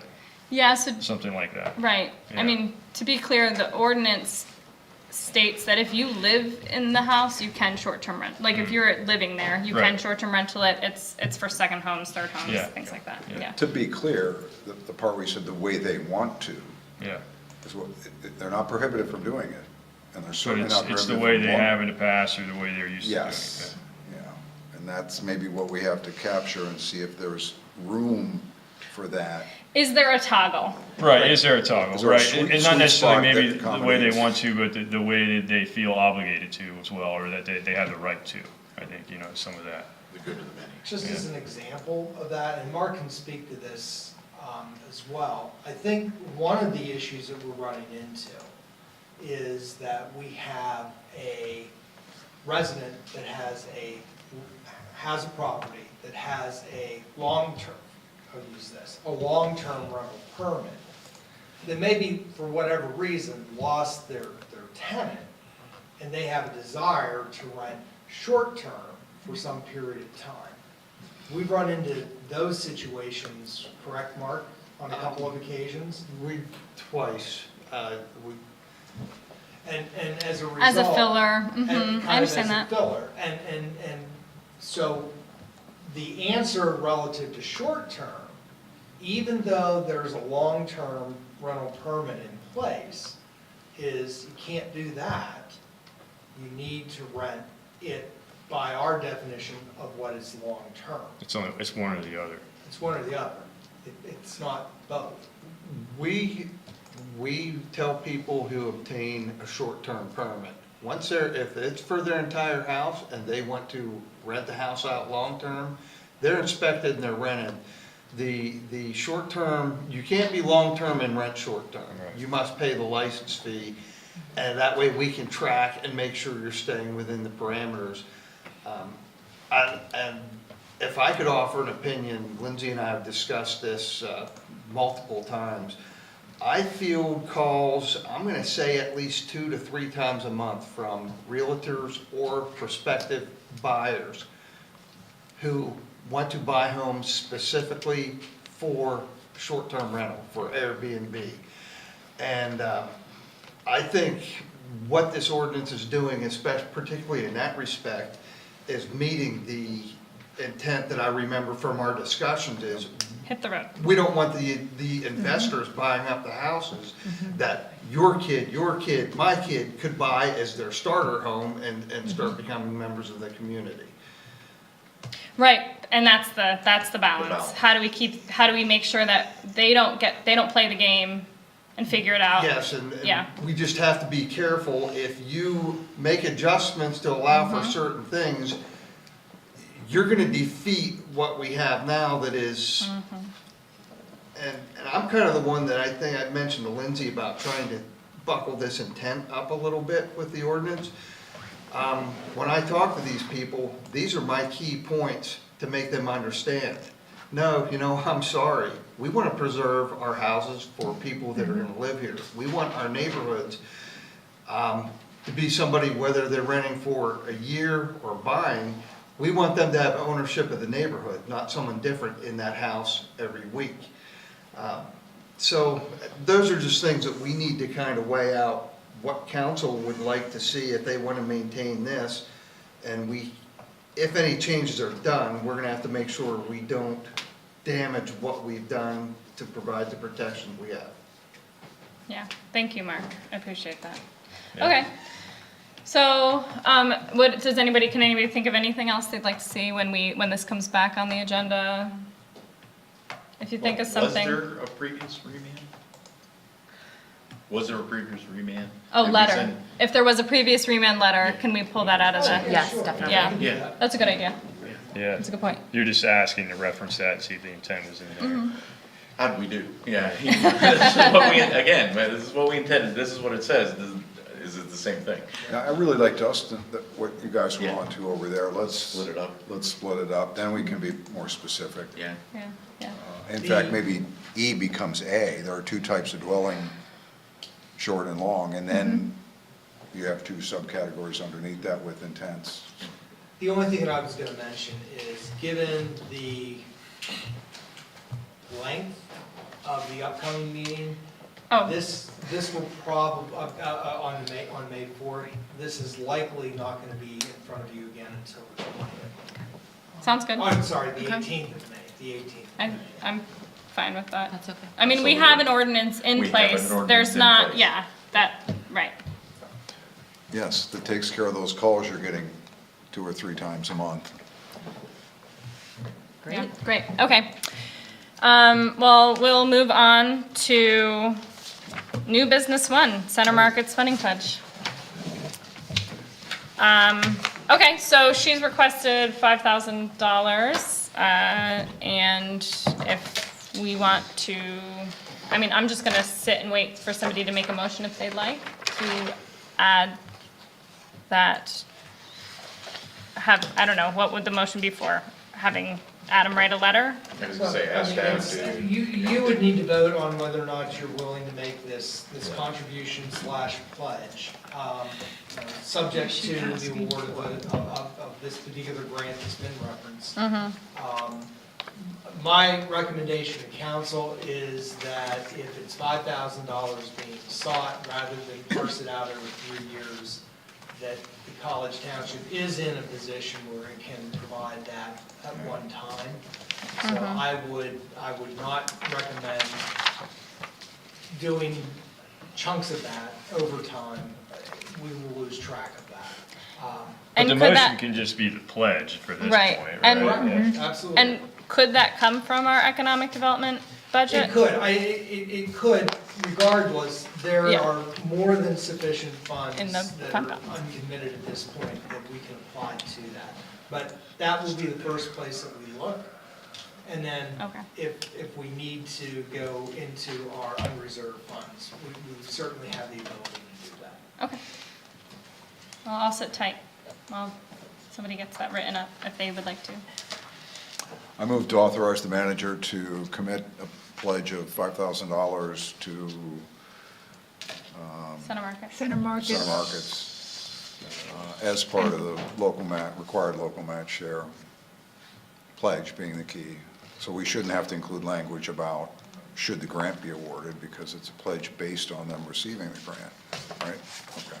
And I think it's Center Kitchen Collective Oh, thank you. is asking for the grant match. Center Kitchen Collective. Can you say that? Yes, that, Do we need Center the name of Kitchen the grant, Collective. too, Say, or can you say that? the You grant said that? program? I did. This is a long motion. Do you What do you have- need, Jen? Do we need the name of the grant program or no? Center Kitchen Collective, Maybe we Jen, just reference the request in the consent agenda. Okay. referencing the request. We'll put it together. Yeah. It'll be fine. I'm Authorizing manager to commit $5,000 to Center Kitchen Collective as part of local match share reference. for the USDA, grant. local food. The local food promotion grant. Or even Local food reference the promotion consent grant. agenda, Camel. I'll second Local that. food promotion grant. Oh, and a second by Dustin when you finish that. Even seen it. We got even seen it laughing. That's good. They're just laughing because it's 9:12 and they realize we're getting almost- close to the meeting. Dustin did. Yeah. We're getting giddy. They're like, we're done. All right, any discussion? All those in favor say aye. Aye. And opposed? Okay, motion carries. Next, we have other matters, staff informatives. Anything for the good of the order? Nothing beyond what has been provided to you in your packet. If there are any questions, we'd be happy to, oh, yeah, very quickly. Under. Sorry, Cena. Followed you. There was no pause. Contagious. Contagious. Just moving down the line. Very quickly, under staff informative number 3. This was produced primarily by the Happy Valley Adventure Bureau. However, there are also now, there is an update to this, which also includes all of Penn State's summer camps that they are providing. This was the second iteration, so this might have included. Oh, it is in there. Okay, so Yes, you did but then get, there's a third one that came out Yes, it just came the out other day, just- and I was just like, I'm not today. gonna update that. no, Maybe we I'm can- sorry, you're correct. Yeah. I see the camps are on Everything. there. So this is actually a wonderful resource It and is. something that we've never had before. Wow. A listing of all the events that are taking place from May through the end of, well, actually, the very beginning of September. And I can give them a new one. And there were only 2 that were added. One was the Lion Dash, and I can't remember what the other one was. So this is a very comprehensive list. This was essentially generated as a result of the Town Gown Committee. It's a very informal group, but it was organized by Penn State, by Government Relations. It involves College Township as a participant, State College Borough, Happy Valley Visitors Bureau, State College Area School District. Very key, key elements of the Penn State community in putting this list together. And I would hope that this is something that we're able to continue year after year, because I think this is extremely valuable for folks. Yeah, this is great. Thank you. Website, Gary? Everything, should we add? Yeah, I the was gonna website ask if somewhere? it's like, is there a calendar, website, or what? We can certainly do that. We'll find a spot. Great. Yeah. Did we have the assistant manager report? I missed that. I can save that for staff other matters. Okay. We're getting close. Great. All right. See, that's why you're sitting next to me. Staff other matters? Only note was, you did receive an email today about doodle poll for CIP, strategic plan meetings. Got a little behind the 8 ball on getting those scheduled, but would like to get those. The first one is going to be more of a broad-reaching discussion, and then as we get a little closer, the later dates that we showed there, that the intent, at least initially, is to move towards more of a traditional CIP work session. And we'll see where we're at coming out of the first one as to whether or not we need anything beyond that. So. I believe in you. I have a question for the assistant manager. Please. Should Center Kitchens be successful in securing their grant, might we be able to engage them to apply on our behalf for the Path to Campus? We'll take whatever we can get. Yeah, right. They're only leasing. I think we need to, help them out when we get their Dale Summit area plan done to find a permanent spot. I think it was a recommendation in the Pine Grove Mills small area plan to work with this food hub, and so those area plans, they're pretty good. Ours will be better. Ours would be Yeah. better. Better be. Better. Also, tomorrow at 12:30, 1. Why are all my times? When- What am I? When do you want us there? When do you want us there? Yeah, 12:30? 1. 1 o'clock is the actual. Okay. Jeez. I'm all over the place on my calendar lately. I'm close. Just slightly off. 15 minutes. All the time. 1 o'clock is the dedication and tree planting for our Pike Street project. So That's when you want us there. at 1, That's when it's expected to start. 12:45. Yeah, there you go. I was going to be early to this one, see? And the plan, as Adam alluded to, is pretty concise event. You're thinking 20 to 30 minutes. You know, Of my speaking. Oh, yes. remarks, a tree planting opportunity, and that's it. And there will be these posters that were put together by, Who's Yeah. planting the tree? we are. We have It's a big tree. two opportunities, I think, for Nice. one for council and then one for our other distinguished guests. Nice. Yeah, and so those will be there tomorrow, which are some before and after photos, and some way before, Way before. which is pretty cool. Yeah. See what day goes up? Way before. Dirt streets and horse-drawn carriages. Yeah. All right, so that's exciting. Anything else for the good of the order? When the train still went through there. Yeah. And I will accept a motion to adjourn. So moved. All right, meeting adjourned. Thank you.